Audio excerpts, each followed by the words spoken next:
Varicose vein എന്തുകൊണ്ടാണ് ഉണ്ടാകുന്നത്? ഇതിനെന്താണ് പ്രതിവിധി? കാലിലെ ഞരമ്പുകൾ തടിക്കുക, സ്പൈഡർ വെയിൻ അഥവാ നീല നിറത്തിൽ ചെലന്തി വല പോലെ ഞരമ്പ് തെളിഞ്ഞു വരിക, അതിൽ ചൊറിച്ചിൽ തുടങ്ങി അൾസറും വേദനയും രക്തസ്രാവം പോലുള്ള കോംപ്ലിക്കേഷനുകളും ഉണ്ടാകാം. എന്താണ് ഞരമ്പുകൾ വീർത്തു വരാൻ കാരണം? Sclerotherapy, laser surgery, glue therapy, stripping തുടങ്ങി പലതരം ഓപ്പറേഷനുകളും ചികിത്സകളും ചെയ്താലും വീണ്ടും അസ്വസ്ഥതകൾ ഉണ്ടാകുന്നത് എന്തുകൊണ്ടാണ്? ഓപ്പറേഷൻ ഒഴിവാക്കാൻ എന്ത് ചെയ്യണം? ഓപ്പറേഷനിലൂടെ ഞരമ്പുകളെ എടുത്തു മാറ്റുകയോ ലേസറോ മരുന്നുകളോ ഉപയോഗിച്ച് വീർത്ത രക്തക്കുഴലിനെ ചുരുക്കുകയോ ചെയ്യാത്താൽ രക്തയോട്ടത്തിന് തടസ്സം വരില്ലേ? വെരിക്കോസ് വെയിൻ രോഗികൾ ശ്രദ്ധിക്കേണ്ട കാര്യങ്ങൾ എന്തൊക്കെ? ഈ വെരിക്കോസ് വെയിൻ എന്ന് പറയുന്നത് നമ്മളുടെ വെയിനുകൾക്ക്, അതായത് നമ്മളുടെ അശുദ്ധ രക്തം ഹാർട്ടിലേക്ക് കൊണ്ടുപോകുന്ന ധമനികൾക്ക് അത് വീർത്തു വരുന്നതാണ്. അതാണ് ബേസിക്കലി ഈ വെരിക്കോസ് വെയിൻ എന്ന് പറഞ്ഞ രോഗത്തിൻ്റെ കാരണം. അവിടെ എന്താ സംഭവിക്കുന്നതെന്ന് വെച്ചാൽ വെയിനിൻ്റെ, അതായത് ഈ അശുദ്ധ രക്തം ഉണ്ടാകുന്ന ധമനിയിലെ പ്രഷർ കൂടുന്നു. നമ്മൾ സാധാരണ ബ്ലഡ് പ്രഷർ കൂടുന്നു എന്ന് പറയുന്നത് നമ്മളുടെ ആർട്ടറി, അതായത് ശുദ്ധരക്തം പോകുന്ന പ്രഷർ കൂടുന്നതിനെയാണ് നമ്മൾ സാധാരണ ബ്ലഡ് പ്രഷർ, ഹൈപ്പർ ടെൻഷൻ എന്നൊക്കെ പറയുന്നത്. ഈ വെരിക്കോസ് വെയിനിൽ എന്താ സംഭവിക്കുന്നതെന്ന് ചോദിച്ചാൽ ഈ ബ്ലഡിന് മുകളിലേക്കുള്ള ഫ്ലോ കറക്റ്റായിട്ട് വരാതെ വരുമ്പം ആ താഴത്തെ രക്തക്കുഴലുകളിൽ അത് കെട്ടി നിൽക്കുകയും വീനസ് ഹൈപ്പർ ടെൻഷൻ വരികയും ചെയ്യുന്നു. അപ്പോൾ അവിടെ നിന്ന് ആ ഫ്ലോ കറക്റ്റാകാതെ വരുന്നത് കൊണ്ട് ടോക്സിൻസ് കാലിലും ഒക്കെ കെട്ടി നിന്ന് അങ്ങനെയാണ് നമ്മൾ അൾസറിലേക്കൊക്കെ പോകുന്നത്. ബേസിക്കലി നമുക്കറിയാം നമ്മളുടെ ബോഡിയിൽ ഏകദേശം 5 ലിറ്റർ ബ്ലഡ് ഉണ്ട്. ഈ 5 ലിറ്റർ ബ്ലഡിലെ 75% കിടക്കുന്നത് ഈ വെയിനുകളിലാണ്. ആർട്ടറിയിലും ഹാർട്ടിലുമായിട്ട് വളരെ കുറച്ച് 1/4 വരുന്നുള്ളൂ, അതായത് 25% വരുന്നുള്ളൂ. ബാക്കിയെല്ലാം ബ്ലഡ് കിടക്കുന്നത് ഈ വെയിനകത്താണ്. അപ്പം നമ്മൾ ഇപ്പോൾ ഹാർട്ടിൽ നിന്ന് പമ്പ് ചെയ്യുമ്പോൾ ആർട്ടറി, മെയിൻ അയോർട്ടയുണ്ട്, പിന്നെ ചെറിയ ചെറിയ ആർട്ടറികളിലേക്ക് പോകും. ആർട്ടറി എന്ന് പറഞ്ഞാൽ അതിന് പിന്നെ ചെറുതായി വന്ന് അവസാനം ആർട്ടറിയോൾസ് വരെ എത്തും. ഈ ആർട്ടറിയോൾസിൽ നിന്ന് തിരിച്ചു കൊണ്ടുവരുന്നതാണ് വെന്യൂൾസ്, പിന്നെ ചെറിയ വെയിനുകൾ, പിന്നെ വലിയ വെയിനുകൾ, പിന്നെ വിനക്കേവ, മെയിൻ ഇത് അവിടെ നിന്ന് റൈറ്റ് ഹാർട്ടിലേക്ക് ബ്ലഡ് കൊണ്ടുവന്ന് എത്തിക്കുക. അപ്പം ഇതിനകത്ത് നമുക്കെപ്പോഴും ഇതിന് ഫ്ലോ വരുന്നത് മുകളിൽ നിന്ന് നമ്മൾ ഹാർട്ട് പമ്പ് ചെയ്ത് വിടുക, പക്ഷെ താഴെ നിന്ന് പമ്പ് ചെയ്യാൻ ആരുമില്ല. അപ്പം തന്നെ കയറിപ്പോകണം. അപ്പം തന്നെ പോകാനുള്ള എളുപ്പത്തിന് വേണ്ടിയിട്ട് എന്താ വെച്ച് ചെയ്തിരിക്കുന്നത്, ഇതിനിടയ്ക്കിടയ്ക്ക് വാൽവുകളുണ്ട്. അതായത് നമ്മൾ ഈ മുളയ്ക്കൊക്കെ ഇടയ്ക്കിടയ്ക്ക് മുട്ടുകളില്ലേ എന്ന് പറഞ്ഞതുപോലെ നമ്മളുടെ ഇതിനും ഓരോരോ ഇടയ്ക്കിടയ്ക്ക് വെച്ചൊരു വാൽവുണ്ട്. മുകളിലോട്ട് കയറി പിന്നെ താഴേക്ക് പോകില്ല. അതാണ് അതിൻ്റെ ഒരു സിസ്റ്റം വരുന്നത്. പക്ഷേ ഈ പ്രഷർ കൂടി കഴിഞ്ഞ് ഈ ബ്ലഡ് വെസൽ വികസിക്കാൻ തുടങ്ങും. ബ്ലഡ് വെസൽ ഈ ധമനികൾ വികസിച്ച് വരുമ്പം ഇവിടെ ലീക്ക് വരും. അപ്പോൾ അത് വീണ്ടും താഴേക്ക് പോകും. അപ്പോൾ മുകളിലേക്ക് പോകാൻ പറ്റാതെ വരും. അങ്ങനെ വരുമ്പോൾ ഈ വാൽവുകൾക്ക് ഡാമേജ് വരുമ്പോഴാണ് ഇതിങ്ങനെ മടങ്ങി കിടക്കുന്നത് കാണാറില്ലേ? വെരിക്കോസ് വെയിൻ ഇങ്ങനെ മടങ്ങി വരുന്നത്. അത് നമ്മളൊരു ബോഡി തന്നെ ഒരു പ്രൊട്ടക്റ്റീവ് മെക്കാനിസമായിട്ട് അതിനെ മടക്കി വയ്ക്കുന്നത്. കാരണം അങ്ങോട്ട് വന്നാൽ പിന്നെ താഴേക്ക് പോകില്ലല്ലോ. അങ്ങനെയാണ് അത് വരുന്നത്. അപ്പം എന്തുകൊണ്ട് ഇത് വരുന്നു എന്നുള്ളതാണ്. അതായത് എങ്ങനെയാണ് ഈ രക്തക്കുഴലിനും അതിൻ്റെ വാൽവിനും ഒക്കെ അത് വികസിക്കുകയും വാൽവിനും ഡാമേജ് വരുന്നത്? ഇത് ശരിക്കും പറഞ്ഞു കഴിഞ്ഞാൽ നമ്മുടെ ഈ ഓട്ടോഇമ്യൂൺ രോഗങ്ങൾ, വാതരോഗങ്ങൾ എന്നൊക്കെ പറയുമല്ലോ, അതിൻ്റെ ഒരു വകഭേദം തന്നെയാണ്. അതിൽ നമ്മളുടെ ഈ കണക്റ്റീവ് ടിഷ്യൂ ഉണ്ടല്ലോ, അതായത് നമ്മളുടെ ഈ രക്തക്കുഴലുകളെ ഒക്കെ ഉണ്ടാക്കാൻ ഉപയോഗിച്ചിരിക്കുന്ന പ്രോട്ടീന്, അതായത് കൊളാജൻ, ഇലാസ്റ്റിൻ എന്നൊക്കെ പറയും. അതിൽ വരുന്ന കുറേ ഡാമേജുകൾ, അല്ലെങ്കിൽ അതിന് വരുന്ന അതിനുണ്ടാക്കുന്നതിന് വരുന്നതും ഉള്ള കുറേ തെറ്റുകൾ വരുന്നത് കൊണ്ടാണ് ഇതിന് ഡാമേജ് വരുന്നത്. അപ്പം നമ്മളുടെ തെറ്റായിട്ടുള്ള ഒരു പ്രോട്ടീൻ അവിടെ വന്നു കഴിയുമ്പോഴോ, അല്ലെങ്കിൽ അതിൻ്റെ ചില പ്രോസസ്സുകളുണ്ട്, പ്രോട്ടീനേഷൻ, അതിന് മെത്തിലേഷൻ അങ്ങനെയൊക്കെ പറഞ്ഞുണ്ട്. അപ്പം അതിൽ ഒരു തെറ്റ് വന്നു കഴിഞ്ഞ് കഴിഞ്ഞാൽ അതിന് നമ്മളുടെ ഇമ്മ്യൂൺ സിസ്റ്റം ഒരു ശത്രുവിനെ പോലെ കാണും. നമ്മുടെ ഇമ്മ്യൂൺ സിസ്റ്റം തന്നെ ഇതിനെ പോയി പതുക്കെ നശിപ്പിക്കാൻ തുടങ്ങും. അപ്പം ഇതൊരു ശരിക്കും പറഞ്ഞ് ഇപ്പോൾ ലേറ്റസ്റ്റ് ആയിട്ട് വരുമ്പോൾ ഇതൊരു ഓട്ടോ ഇമ്മ്യൂൺ ഡിസീസിലാണ് വരുന്നതെന്നുള്ളതാണ്. അപ്പം അതിൽ തന്നെ നമ്മളുടെ വെയിനിൻ്റെ ഇതിൻ്റെ ഒരു വകഭേദമാണ് ശരിക്കും പറഞ്ഞു കഴിഞ്ഞാൽ ഈ എയ്നസിൽ നമ്മുടെ മലദ്വാരത്തിൽ പൈൽസ് വരുമല്ലോ, അത് ശരിക്കും പറഞ്ഞു കഴിഞ്ഞാൽ അവിടെ നമ്മളൊരു തടിച്ചു വന്ന് പുറത്തേക്ക് ബൾജൊക്കെ ചെയ്യുന്ന അതും രക്തക്കൊഴലുകളാണ്, വെയിൻസാണ് ശരിക്കും പറഞ്ഞു കഴിഞ്ഞാൽ. അതും ഇതിൻ്റെ വേറൊരു വകഭേദമാണ് പൈൽസ്. അതുപോലെ നമ്മൾ ഈ ആണുങ്ങളിൽ ടെസ്റ്റിസിൻ്റെ അവിടെ വെരിക്കോസിൽ വരുമല്ലോ, അതായത് ടെസ്റ്റിസുമായിട്ട് ബന്ധപ്പെട്ട വെയിനുകൾ ഇങ്ങനെ തടിച്ചു വന്ന ഒരു തരം സഞ്ചി പോലെ, ഒരു ബോംബ് സഞ്ചി പോലെ അവിടെ വരുന്നതിനാണ്. അതും ബേസിക്കലി അവിടെയും ബ്ലഡ് കെട്ടി നിൽക്കുകയാണ് ചെയ്യുന്നത്.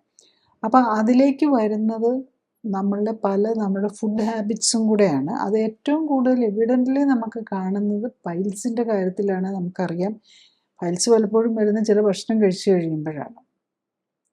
അപ്പോൾ നമ്മൾ പുറത്തുനിന്നുള്ള ഫുഡ് കഴിക്കുകയോ അല്ലെങ്കിൽ ഒരു കുഴപ്പമില്ലായിരുന്നിട്ട് പെട്ടെന്നൊരു ഫുഡ് കഴിച്ചു കഴിഞ്ഞ് കഴിഞ്ഞാൽ ചില എരിവുള്ളതൊന്നും, കാരണം ഒത്തിരി പലതുമൊക്കെ നമ്മൾ ഈ ഹോട്ടലിൽ ഒരു ബുഫയൊക്കെ കഴിച്ചു കഴിഞ്ഞ് ഏത് കഴിച്ചിട്ടൊന്നും ഒരു പിടിയും കിട്ടിയാല.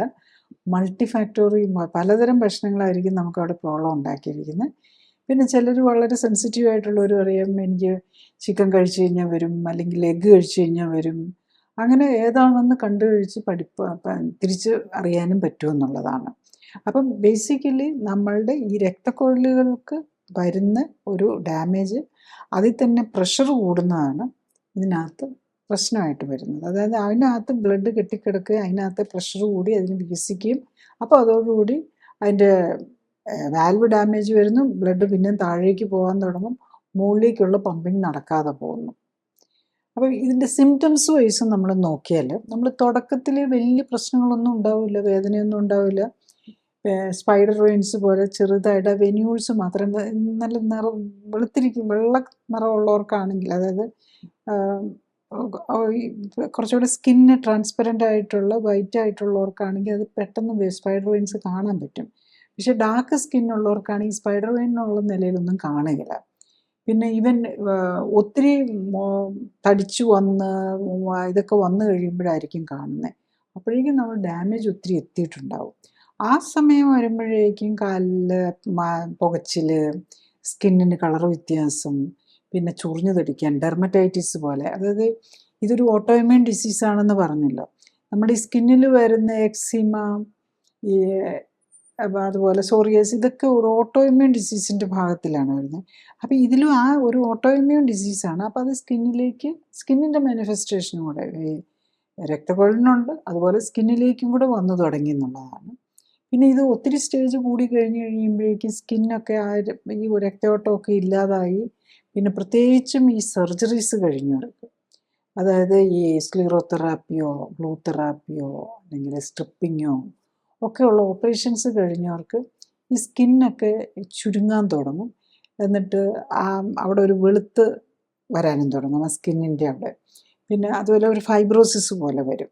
പിന്നെ പലർക്കും ഇതിൻ്റെ ഒരു തുടക്ക സമയത്തൊക്കെ തന്നെ റെസ്റ്റ്ലെസ് ലെഗ് സിൻഡ്രോം, അത് കാലിനൊരു വല്ലാത്ത അസ്വസ്ഥത, അനക്കാതിരുന്ന് കഴിഞ്ഞ് കഴിഞ്ഞാൽ.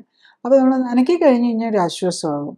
അപ്പോൾ ഈ രാത്രി കിടക്കുമ്പോഴും ഇങ്ങനെ കാലനക്കിക്കൊണ്ടൊക്കെ ഇരിക്കണം. അതിനാണ് റെസ്റ്റ്ലെസ്, അല്ലാതെ കാലിനെ വെറുതെ വെക്കാൻ പറ്റില്ല, അതിൻ്റെ ഒരു അസ്വസ്ഥത വരും. ഇതൊക്കെ പലപ്പോഴും ഇതിൻ്റെ ഒരു ഏർലി സിംറ്റംസ് ആയിട്ട് എടുക്കാം. പിന്നെ എൻഡ് സ്റ്റേജ് വരുമ്പോഴേക്കും ചിലപ്പോൾ അൾസേഴ്സ് വരാം. പിന്നെ ഈ പ്രഷർ കൂടി കഴിയുമ്പോഴാണ്, അപ്പോൾ ഈ രക്തക്കൊഴലുകൾ തിന്നാകുകയാണ് ചെയ്യുന്നത്. അതിൻ്റെ ഒന്നാമത് തന്നെ ഈ ആർട്ടറിക്കാണെങ്കിൽ നല്ല തിക്ക് മസിൽസൊക്കെ ഉണ്ട്. വെയിനും അധികം വലിയ തിക്ക് മസിൽസൊന്നും അല്ല, അവർ വളരെ തിന്നായിട്ടുള്ളതാണ്. അപ്പോൾ അതിന് വലിയ പ്രഷർ താങ്ങേണ്ട കാര്യം വരുന്നില്ല. അപ്പം ഇതിൻ്റെ തിന്നായി വന്ന് പ്രഷറും കൂടി, പ്രത്യേകിച്ച് ഈ വയറ് ഓവർ വെയിറ്റ് ഉള്ളവർക്ക്, ഇപ്പോൾ ലേഡീസിലാണെങ്കിൽ നമുക്ക് കാണാം പ്രഗ്നൻസിയിൽ വയറ് വെച്ച് കഴിയുമ്പോഴായിരിക്കും പലർക്കും ലേഡീസിന് ഈ വെരിക്കോസ് വെയിൻ്റെ തുടക്കം വരുന്നത്. അപ്പോൾ വയറ് വരുമ്പോൾ എന്താ, നമ്മുടെ വയറിൻ്റെ പ്രഷർ കൂടുന്നു, വയറിൻ്റെ ആ ഉള്ളിലെ പ്രഷർ കൂടുന്നു. അപ്പം ഈ ബ്ലഡിന് മുകളിലേക്ക് കയറാൻ പറ്റാതെ വരും. അപ്പോൾ അവിടെ ഒരു പ്രഷർ കൂടുന്നതിൻ്റെ ഭാഗമായിട്ട് അവിടെ തങ്ങി നിൽക്കും. അപ്പോൾ അതിൻ്റെ കൂടി ഈ ടെൻഡൻസിയും കൂടി ഇപ്പോൾ നമ്മൾ ഫാമിലിയിലായിട്ട് അമ്മയ്ക്കൊക്കെ ഇതുള്ളവർക്ക് അതിൻ്റെ കൂടെ വരും. അപ്പോൾ അവരൊക്കെ എന്താ ശ്രദ്ധിക്കേണ്ടതെന്ന് ചോദിച്ചാൽ, പ്രഗ്നൻറ്റ് ടൈമിൽ തന്നെ നമ്മൾ പ്രഗ്നൻസിക്ക് ശരിക്കും പറഞ്ഞാൽ ഫാമിലി ഹിസ്റ്ററി ഓഫ് ഇതൊക്കെ ഉണ്ടെങ്കിൽ, ഓൾറെഡി വെരിക്കോസ് വെയിനൊക്കെ വന്നിട്ടുണ്ടെങ്കിൽ അതിൻ്റെ എന്തൊക്കെയാണ് നമ്മൾ പറ്റാത്ത ഫുഡും ഒക്കെ നമ്മൾ മനസ്സിലാക്കി എടുത്തിട്ട് നേരത്തെ തന്നെ അത് കറക്റ്റ് ചെയ്യണം. പിന്നെ പ്രഗ്നൻസി സമയത്തിൽ വെയിറ്റ് ഗെയിൻ വളരെ കൺട്രോൾഡ് ആയിരിക്കണം. ശരിക്കും കറക്റ്റായിട്ടുള്ള നറിഷ്മെൻറ്റും എടുത്ത് കറക്റ്റായിട്ട് നോക്കുവാണെങ്കിൽ ഒരു ഓവർ വെയ്റ്റ് ഉള്ളവരാണെങ്കിൽ ഒരു 7 കിലോ കൂടുതൽ പ്രഗ്നൻസിക്ക് മുമ്പ് തന്നെ ഓവർ വെയ്റ്റ് ഉണ്ടെങ്കിൽ അത് കുറയ്ക്കുക. കാരണം പിന്നെ പ്രഗ്നൻസി സമയത്ത് ഒരു 7 to 10 kg കൂടിയേ പറ്റുള്ളൂ. അപ്പോൾ അതുകൊണ്ട് ഓവർ വെയ്റ്റ് ഉള്ളവർ വെയിറ്റ് കുറച്ചിട്ടേ പ്രഗ്നൻസി വരാവുള്ളൂ. അല്ലെങ്കിൽ നമ്മൾ വെരിക്കോസ് വെയിനിലേക്ക് പോകാം. പോയി കഴിഞ്ഞ് കഴിഞ്ഞാൽ പിന്നെ ഈ വൺസ് പ്രഗ്നൻസി സമയത്ത് ഓവർ വെയിറ്റ് ഗെയിൻ ചെയ്തവർ പിന്നെയും അവർക്കൊരു ടെൻഡൻസി ഉണ്ടാകും. അവർ ആ ലൈഫ് സ്റ്റൈൽ ശരിയല്ലല്ലോ. അപ്പം വീണ്ടും കൂടുതൽ ഭക്ഷണം കഴിച്ച് ലാക്ടേഷൻ ടൈമിൽ, അതായത് കുഞ്ഞിന് മുലപ്പാൽ കൊടുക്കുന്ന ആ സമയത്ത് വീണ്ടും പോസ്റ്റ്പാർട്ടമായിട്ട് വീണ്ടും വെയിറ്റ് ഗെയിൻ വരും. ഇപ്പം ഇതെല്ലാം കഴിഞ്ഞ് കഴിഞ്ഞ് പിന്നെ ഒരിക്കലും ആ വെരിക്കോസ് വെയിൻ മാറുന്നുണ്ടാവില്ല. പിന്നെ ഗ്രാജ്വലി അതിൻ്റെ ഡാമേജ് കൂടി കൂടി കൂടി വന്നാണ് ഈ അൾസറിലേക്കും ബ്ലീഡിങ്ങിലേക്കും ഒക്കെ വരുന്നത്. അപ്പം തിന്നായി വന്നു കഴിഞ്ഞിട്ട് അത് പ്രഷർ കൂടി എപ്പോഴെങ്കിലും പ്രത്യേകിച്ച് അവിടെ ഒരു ചൊറിച്ചിലോ ഇച്ചിങ്ങോ എന്തെങ്കിലും വന്നു കഴിഞ്ഞാൽ ചിലപ്പം പെട്ടെന്ന് ബ്ലഡ് പോകാൻ തുടങ്ങി പിന്നെ അത് നിർത്താൻ പാടുവരും. പിന്നെ ആ രക്തക്കുഴലിനെ കരിച്ച് അതിനെ നിർത്തേണ്ടി വരും. അതാണ് ഇതിൽ വരുന്നത്. പിന്നെ എങ്ങനെയുള്ളവരിലാണ് ഈ ഇത് വരുന്നതെന്നുള്ളതാണ്. ബേസിക്കലി വെരിക്കോസ് വെയിൻ വരാൻ സാധ്യത കൂടുതലുള്ളത് നമ്മളൊന്ന് ഫാമിലിയൽ ഹിസ്റ്ററി ഉണ്ടാവും, അല്ലെങ്കിൽ ഓവർ വെയിറ്റ് ഉള്ളവരാണ് പിന്നെ ഏറ്റവും കൂടുതൽ. കുടുംബത്തിൽ വെരിക്കോസ് വെയിൻ്റെ ഹിസ്റ്ററി ഉണ്ട്, അല്ലെങ്കിൽ മറ്റ് ഓട്ടോ ഇമ്മ്യൂൺ രോഗങ്ങൾ ലൈക്ക് തൈറോയിഡോ ആർത്രൈറ്റിസോ ഒക്കെ ഉള്ളവർക്കും അതിൻ്റെ ഒപ്പം ഓവർ വെയിറ്റും കൂടെ ഉണ്ടെങ്കിൽ അവർക്ക് വെരിക്കോസ് വെയിനും കൂടെ വരാൻ സാധ്യത കൂടുതലായിരിക്കും. പിന്നെ മറ്റ് മെറ്റബോളിക് ഡിസോർഡേഴ്സോ ലൈഫ് സ്റ്റൈൽ ഡിസോർഡേഴ്സോ ഇതിൻ്റെ കൂടെ കോമൺ ആണ്. പ്രത്യേകിച്ച് ഡയബറ്റിസ്, ഹൈപ്പർ ടെൻഷന്, കൊളസ്ട്രോൾ കൂടുക, ഹാർട്ടിൻ്റെ പ്രോബ്ലംസ്, ഈ കാർഡിയക് CVD അറ്റാക്കും കാർഡിയോവാസ്കുലർ ഡിസീസ് ഉള്ളവർക്ക്, അതുപോലെ ഇങ്ങനെയുള്ളവർക്ക് പെരിഫറൽ വാസ്കുലർ ഡിസീസ്. ഇപ്പോൾ കാർഡിയോവാസ്കുലർ ഡിസീസ് ഉള്ളപ്പോൾ നമ്മുടെ ഹാർട്ടിൻ്റെ രക്തക്കുഴലുകൾക്കാണല്ലോ ഡാമേജ് വരുന്നത്. ഇതിൻ്റെ കൂടെ ഇവരുടെ ഇത് ആർട്ടറികൾക്കും കൂടെ, നമ്മൾ ആർട്ടറിയുടെ അസുഖത്തിനെയാണ് നമ്മൾ ജനറലി പെരിഫറൽ വാസ്കുലർ ഡിസീസ് എന്ന് പറയുന്നത്. ആർട്ടറികൾക്കും ഡാമേജ് ഉണ്ടാകും. അപ്പോൾ അതിൻ്റെ കൂടെ പെരിഫറൽ നെർവ് സിസ്റ്റത്തിനും പ്രശ്നം ഉണ്ടാകും, PND പെരിഫറൽ നെർവ് ഡിസോർഡേഴ്സും വരാം.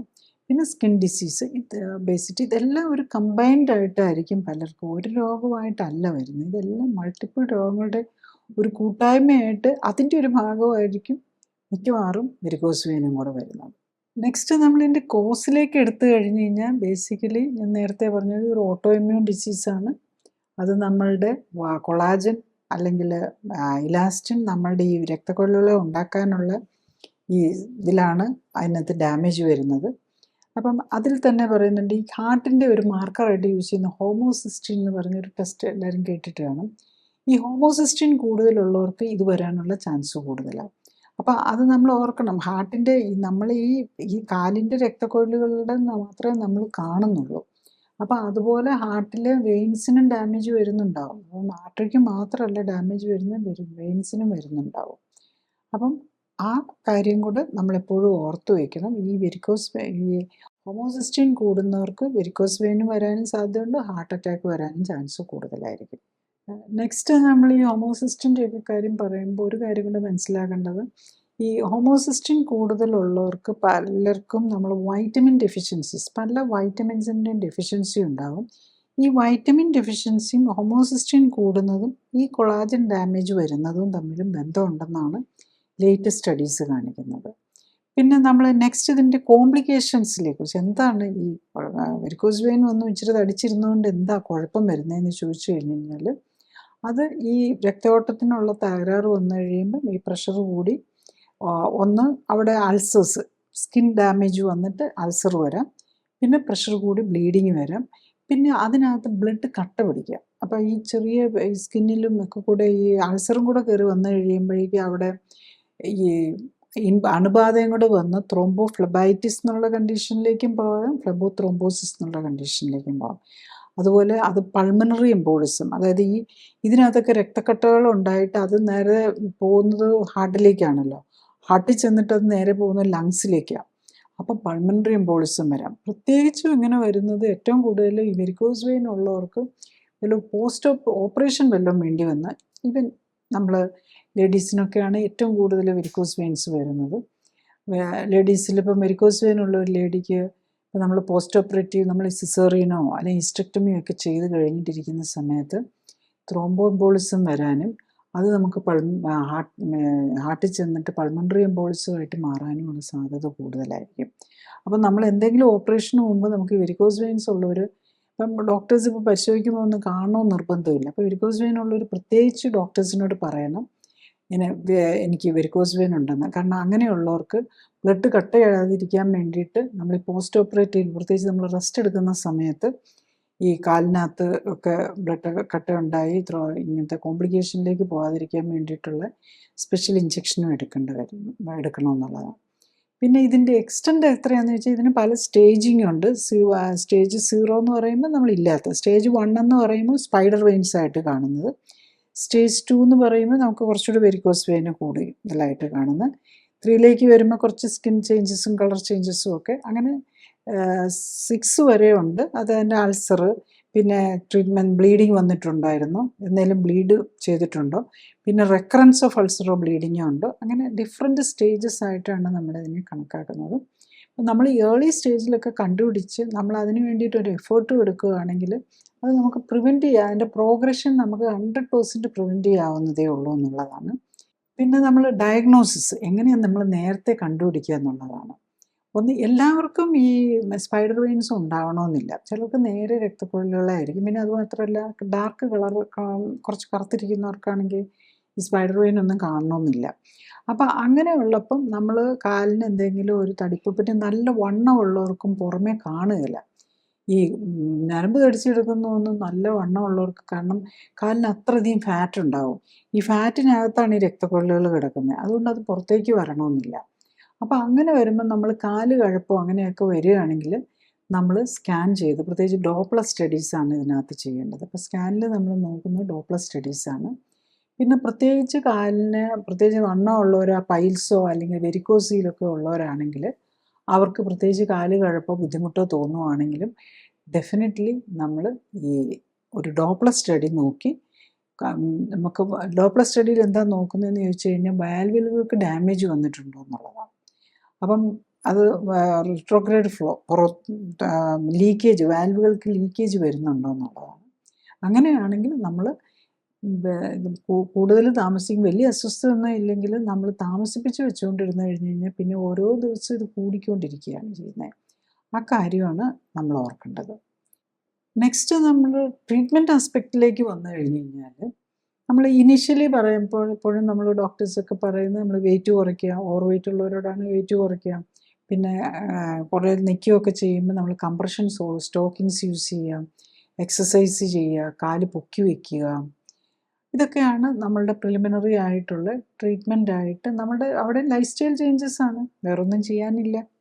പിന്നെ നെക്സ്റ്റ് ലെവലുള്ളത് മെഡിക്കേഷൻ എന്ന് പറഞ്ഞാൽ ഇതിന് കാര്യമായിട്ടുള്ള മെഡിക്കേഷൻസ് ഒന്നുമില്ല. ഫ്ലവനോയിഡ്സ് എന്ന് പറയുന്ന ഒരു ഡയോസ്മിൻ അല്ലെങ്കിൽ ഹെസ്പെറിഡിൻ എന്നൊക്കെ പറഞ്ഞ്, അത് ഒരു പ്ലാന്റ് ഹോർമോൺസ് പോലെയുള്ള പ്ലാന്റ് ആൻറ്റി ഓക്സിഡൻറ്റ് പോലെയുള്ളതാണ്. പ്രത്യേകിച്ച് ഓറഞ്ചിൻ്റെ പീലിൽ നിന്ന് ഉണ്ടാക്കുന്നതാണ്. അതാണ് ഡയസ്മിൻ എന്നൊക്കെ പറഞ്ഞ് നമുക്ക് ടാബ്ലറ്റായിട്ട്, ഈവൻ പൈൽസിന് അത് വെച്ചിട്ടുള്ള ഓയിൻമെൻറ്റും കൊടുക്കാറുണ്ട്. ഇത് മാത്രമാണ് നമുക്കൊരു മരുന്നായിട്ടുള്ളൂ. അതായത് ഒരു കെമിക്കൽ ഇതല്ല, അത് ശരിക്കും ഒരു ഈ ഓറഞ്ച് പീലിൽ നിന്നൊക്കെ എടുക്കുന്ന ഒരു ഫ്ലാവനോയിഡ്സ് വിഭാഗത്തിൽപ്പെട്ട ഒരു ആൻറ്റി ഓക്സിഡൻറ്റ് പോലെയുള്ളതാണ്. അത് പൈൽസിനൊക്കെ ആണെങ്കിൽ ഓയിൻമെൻറ്റായിട്ട് കൊടുക്കും, മറ്റതിനാണെങ്കിൽ വെരിക്കോസ് വെയിനാണ് ടാബ്ലറ്റായിട്ടും കഴിക്കുന്നതാണ്. നെക്സ്റ്റ് മെയിൻ സ്റ്റേ ഓഫ് ഇപ്പോൾ ട്രീറ്റ്മെൻറ്റ് ചെയ്യുന്നത് ശരിക്കും പറഞ്ഞാൽ സർജറിയാണ്. അപ്പോൾ സർജറിയിൽ പഴയ കാലത്താണെങ്കിൽ ആദ്യകാലത്തിൻ്റെയൊക്കെ ട്രീറ്റ്മെൻറ്റ് തുടങ്ങുന്നത് സ്ട്രിപ്പിംഗ് ആയിരുന്നു. അതായത് ഈ രക്തക്കൊഴലുകൾ പുറമേ ഉള്ള, അതായത് നമ്മുടെ സ്കിന്നിന് താഴെയുള്ളതിനെയാണ് ഈ തടിച്ചു വരുന്നത്. പക്ഷെ സ്കിന്നിന് താഴെയുള്ളവർക്ക് മാത്രമല്ല അസുഖം, ഏറ്റവും മേജർ രക്തക്കൊഴലുകളൊക്കെ കിടക്കുന്ന മസിലിനകത്താണ്. അപ്പോൾ അത് നമ്മൾ ഈ ഡോപ്ലർ സ്റ്റഡി ചെയ്യുമ്പോൾ അറിയാം. അപ്പോൾ ഈ പുറമേ സ്കിന്നിലുള്ളതുണ്ട്, അത് ശരിക്കും പറഞ്ഞു കഴിഞ്ഞാൽ അതും ഉള്ളിലെ മസിലിനുള്ളിൽ കിടക്കുന്ന രക്തക്കൊഴലുകളും തമ്മിലും കണക്ഷനുണ്ട്. അതൊരു പെർഫറേറ്റേഴ്സ് എന്ന് പറയും. അപ്പോൾ ഇതിനകത്തും കൂടി ഈ പെർഫറേറ്റേഴ്സിനും വാൽവുകളുണ്ട്, അതിനും ഡാമേജ് വരുന്നുണ്ട്. അപ്പോൾ പക്ഷെ നമ്മൾ ഇതിനകത്ത് ചെയ്യുന്ന ഓപ്പറേഷൻ എന്താ, നമ്മൾ പുറമെയാണ് രക്തക്കൊഴലുകൾ കാണുന്നത്. അപ്പം എപ്പോഴും തുടക്കത്തിൽ പോയി സർജറിയൊക്കെ ചെയ്യുന്നത് അതിൻ്റെ കോസ്മെറ്റിക് ഇഫക്റ്റിന് വേണ്ടിയായിരിക്കും. ലേഡീസൊക്കെ ആണെങ്കിൽ ഇങ്ങനെ നമുക്ക് നമ്മളിവിടെ പിന്നെ അത്ര ഇത് വരുന്നില്ല. പക്ഷേ ഇപ്പോൾ എല്ലാവരും കുറച്ചും കൂടെ ഷോർട്ട്സും ഒക്കെ ഇട്ട് തുടങ്ങിയല്ലോ. അപ്പോൾ പുറമേ കാണുന്ന അവർ വെസ്റ്റേൺ കൺട്രീസിലൊക്കെ ആണെങ്കിൽ അത് വളരെ ഇമ്പോർട്ടൻ്റ് ആണ്. അവർ മിനിയൊക്കെ ഇടുമ്പം അവർ പുറമേ കാണുന്നു എന്നുള്ളത്. പിന്നെ ഞാൻ ഇവിടെ പ്രത്യേകിച്ച് കാണാറുള്ളത് എന്താണെന്ന് ചോദിച്ചു കഴിഞ്ഞ് കഴിഞ്ഞാൽ പലരും പോയി ഏർലി സർജറി ചെയ്യുന്നത് ഈ ഡിഫൻസിൽ, പോലീസിലും പട്ടാളത്തിലും ഒക്കെ ജോലിക്ക് വേണ്ടിയിട്ട് അവർ ശ്രമിക്കുമ്പം വെരിക്കോസ് വെയിൻ ഉണ്ടെങ്കിൽ അവർ ഡിസ്ക്വാളിഫൈ ചെയ്യുമെന്ന് കരുതി അത് മാസ്ക് ചെയ്യാൻ വേണ്ടിയിട്ട് പോയി സർജറി ചെയ്യുന്നുണ്ട്. അപ്പം ബേസിക്കലി നമ്മൾ ഈ സർജറി ചെയ്ത് ഇങ്ങനെ ഇപ്പം പല ഇത് ഒന്ന് പഴയ കാലത്ത് സ്ട്രിപ്പിംഗ് ആയിരുന്നു ചെയ്യുന്നത്. അന്നൊന്നും പക്ഷേ ഇങ്ങനെ ഈ നമ്മൾ മാസ്ക് ചെയ്ത് വെച്ച് നമ്മൾ കാണിക്കാതിരിക്കാൻ വേണ്ടിയിട്ടുള്ള സർജറികൾ ചെയ്യുന്ന ഒരു ടെൻഡൻസി ഇല്ലായിരുന്നു. ഇപ്പോൾ കുറച്ചും കൂടെ സിമ്പിളായിട്ടുള്ളതും ലോക്കലായിട്ട് ചെയ്യാവുന്ന വന്നപ്പോഴാണ് ഇപ്പോൾ ചെറിയ വെരിക്കോസ് വെയിനൊക്കെ ഉള്ളവർ പോയി പലപ്പോഴും ഓപ്പറേഷൻ ജസ്റ്റ് അവർക്ക് ഡിസ്കംഫർട്ടൊന്നും ഇല്ല, പക്ഷെ നമ്മൾ ക്വാളിഫൈ ചെയ്യാൻ വേണ്ടിയിട്ട് എടുക്കും. പക്ഷെ അവരെല്ലാം ഓർക്കേണ്ട എന്താണെന്ന് വെച്ചാൽ അവരുടെ രോഗം അവിടെ നിൽക്കുക. അപ്പം നമ്മൾ അങ്ങനെ പോയി നമ്മൾ ചെയ്ത് അത് മാത്രം ചെയ്താൽ ചിലപ്പോൾ നമുക്ക് ഇത് കിട്ടിയെന്നിരിക്കും, പക്ഷെ അവിടെ പെർഫോം ചെയ്യാൻ പറ്റിയില്ല എന്നിരിക്കും. കാരണം അവരുടെ ആ രക്തക്കൊഴലുകൾക്ക് ഓൾറെഡി ഡാമേജ് വരുത്തുക ചെയ്തിരിക്കുന്നത്. അവിടെ രോഗത്തെ അല്ല ചികിത്സിക്കുന്നത്, അതിൻ്റെ ലക്ഷണങ്ങളെ മാസ്ക് ചെയ്യാനാണ് ഈ സർജറി നമുക്ക് ഉപകാരപ്പെടുന്നത്. അപ്പം വെരിക്കോസ് വെയിനെ നമ്മൾ എടുത്തു കളഞ്ഞു കഴിഞ്ഞു കഴിഞ്ഞാൽ എതിലെ ബ്ലഡ് മുകളിലേക്ക് പോകും, അതാണ് നമ്മൾ ആലോചിക്കേണ്ടത്. അപ്പം നമ്മൾ പലപ്പോഴും പഴയ കാലത്തൊക്കെ നമ്മൾ ഇങ്ങനെ ഈ വെരിക്കോസ് വെയിൻ സർജറി ഞാനൊക്കെ പഠിക്കുന്ന കാലത്ത് നമ്മുടെ സാർമാരോട് ചോദിക്കും, പ്രൊഫസേഴ്സിനോട് ചോദിക്കും, ഡോക്ടറെ അപ്പോൾ എങ്ങനെയാണ്? അപ്പോൾ അവർ പറയും വേറെ രക്തക്കൊഴൽ ഉണ്ടായിക്കോളും. ഓക്കെ, അന്ന് നമ്മൾ അതിനകത്തൊക്കെ സാറ്റിസ്ഫൈഡ് ആയിരുന്നു. സാർമാർ പറയുന്നു ഓക്കെ രക്തക്കൊഴലുകളുണ്ടാവും. പക്ഷേ ഇത് നമുക്ക് ജനിച്ചപ്പോൾ നമ്മളുടെ ഗർഭപാത്രത്തെ വെച്ച് ഡിസൈൻ ചെയ്ത് ഉണ്ടാക്കിയിരിക്കുന്ന രക്തക്കൊഴലാണ്. അതിന് പകരം ഒന്നും വരാൻ പോകുന്നില്ല. അതാണ് ഇപ്പം നമ്മൾ പ്രൂവ് ചെയ്യുന്നത്. പക്ഷേ ആദ്യം എല്ലാവരും നമ്മൾ അങ്ങനെയൊക്കെ കരുതി എല്ലാവരും ആശ്വസിച്ചു. പക്ഷേ ഈ വെരിക്കോസ് വെയിൻ്റെ സർജറി കഴിഞ്ഞവർക്ക് വീണ്ടും വീണ്ടും വരാൻ കാരണം അങ്ങനെ ഉണ്ടാകുന്നില്ല എന്നുള്ളതാണ്. അത് മാത്രമല്ല, ഒരു പുതിയ രക്തക്കൊഴൽ ഉണ്ടായാലും അവർക്കും അവിടുത്തെ ആ ബേസിക് പ്രോബ്ലം അവിടെ കിടക്കുകയാണല്ലോ. അവിടെ ബാക്കിയുള്ള ഉള്ളിലുള്ള രക്തക്കൊഴലുകളും ഡാമേജ് ആയിക്കൊണ്ടിരിക്കുകയാണ്. അതുപോലെ പുതിയതെന്തെങ്കിലും വന്നാലും അവർക്ക് ഡാമേജ് വരത്തേയുള്ളൂ. അപ്പം നമ്മളിപ്പോൾ ഉള്ള വഴിയും കൂടെ അടയ്ക്കുന്ന പോലെയാണ് നമ്മൾ ഇന്ന് ചെയ്യുന്ന എല്ലാ സർജറീസും. സ്ട്രിപ്പിംഗ് ആണ്, അത് കഴിഞ്ഞിട്ട് പിന്നെ ഈ ക്രയോ സ്ട്രിപ്പിംഗ് എന്നും പറഞ്ഞ് വേറെ കുറച്ചും കൂടി ഒരു സിംപ്ലിഫൈ ചെയ്ത് ക്രയോ എന്ന് പറഞ്ഞ് തണുപ്പിച്ച് അതിനെ ഇതെടുക്കുക എന്നുള്ളതാണ്. പിന്നെ കെമിക്കൽ ഇഞ്ചെക്ഷൻസ്, സ്ക്ലീറോതെറാപ്പി വന്നു. പിന്നെ മെഡിക്കൽ ഇപ്പോഴത്തെ അഡ്ഹസീവ് ലേസേഴ്സ്, അതായത് ലേസർ സർജറി വെച്ച് ലേസറിനെ നമ്മുടെ രക്തക്കൊഴലിനകത്തേക്ക് കയറ്റി ലേസർ അടുപ്പിച്ച് കഴിയുമ്പോൾ ഈ രക്തക്കൊഴലിനെ അങ്ങ് ചുരുക്കിക്കളയും.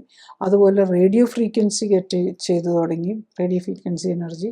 പിന്നെ അവരുടെ അൾട്രാസൗണ്ട് വെച്ചിട്ട് ചെയ്യാൻ തുടങ്ങി.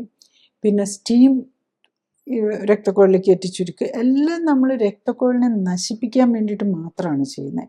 ഇപ്പം ലേറ്റസ്റ്റ് ആയിട്ട് അത് വന്നിരിക്കുന്നത് ഏതാണെന്ന് ചോദിച്ചു കഴിഞ്ഞാൽ ഒരു ഗ്ലൂ തെറാപ്പിയാണ്.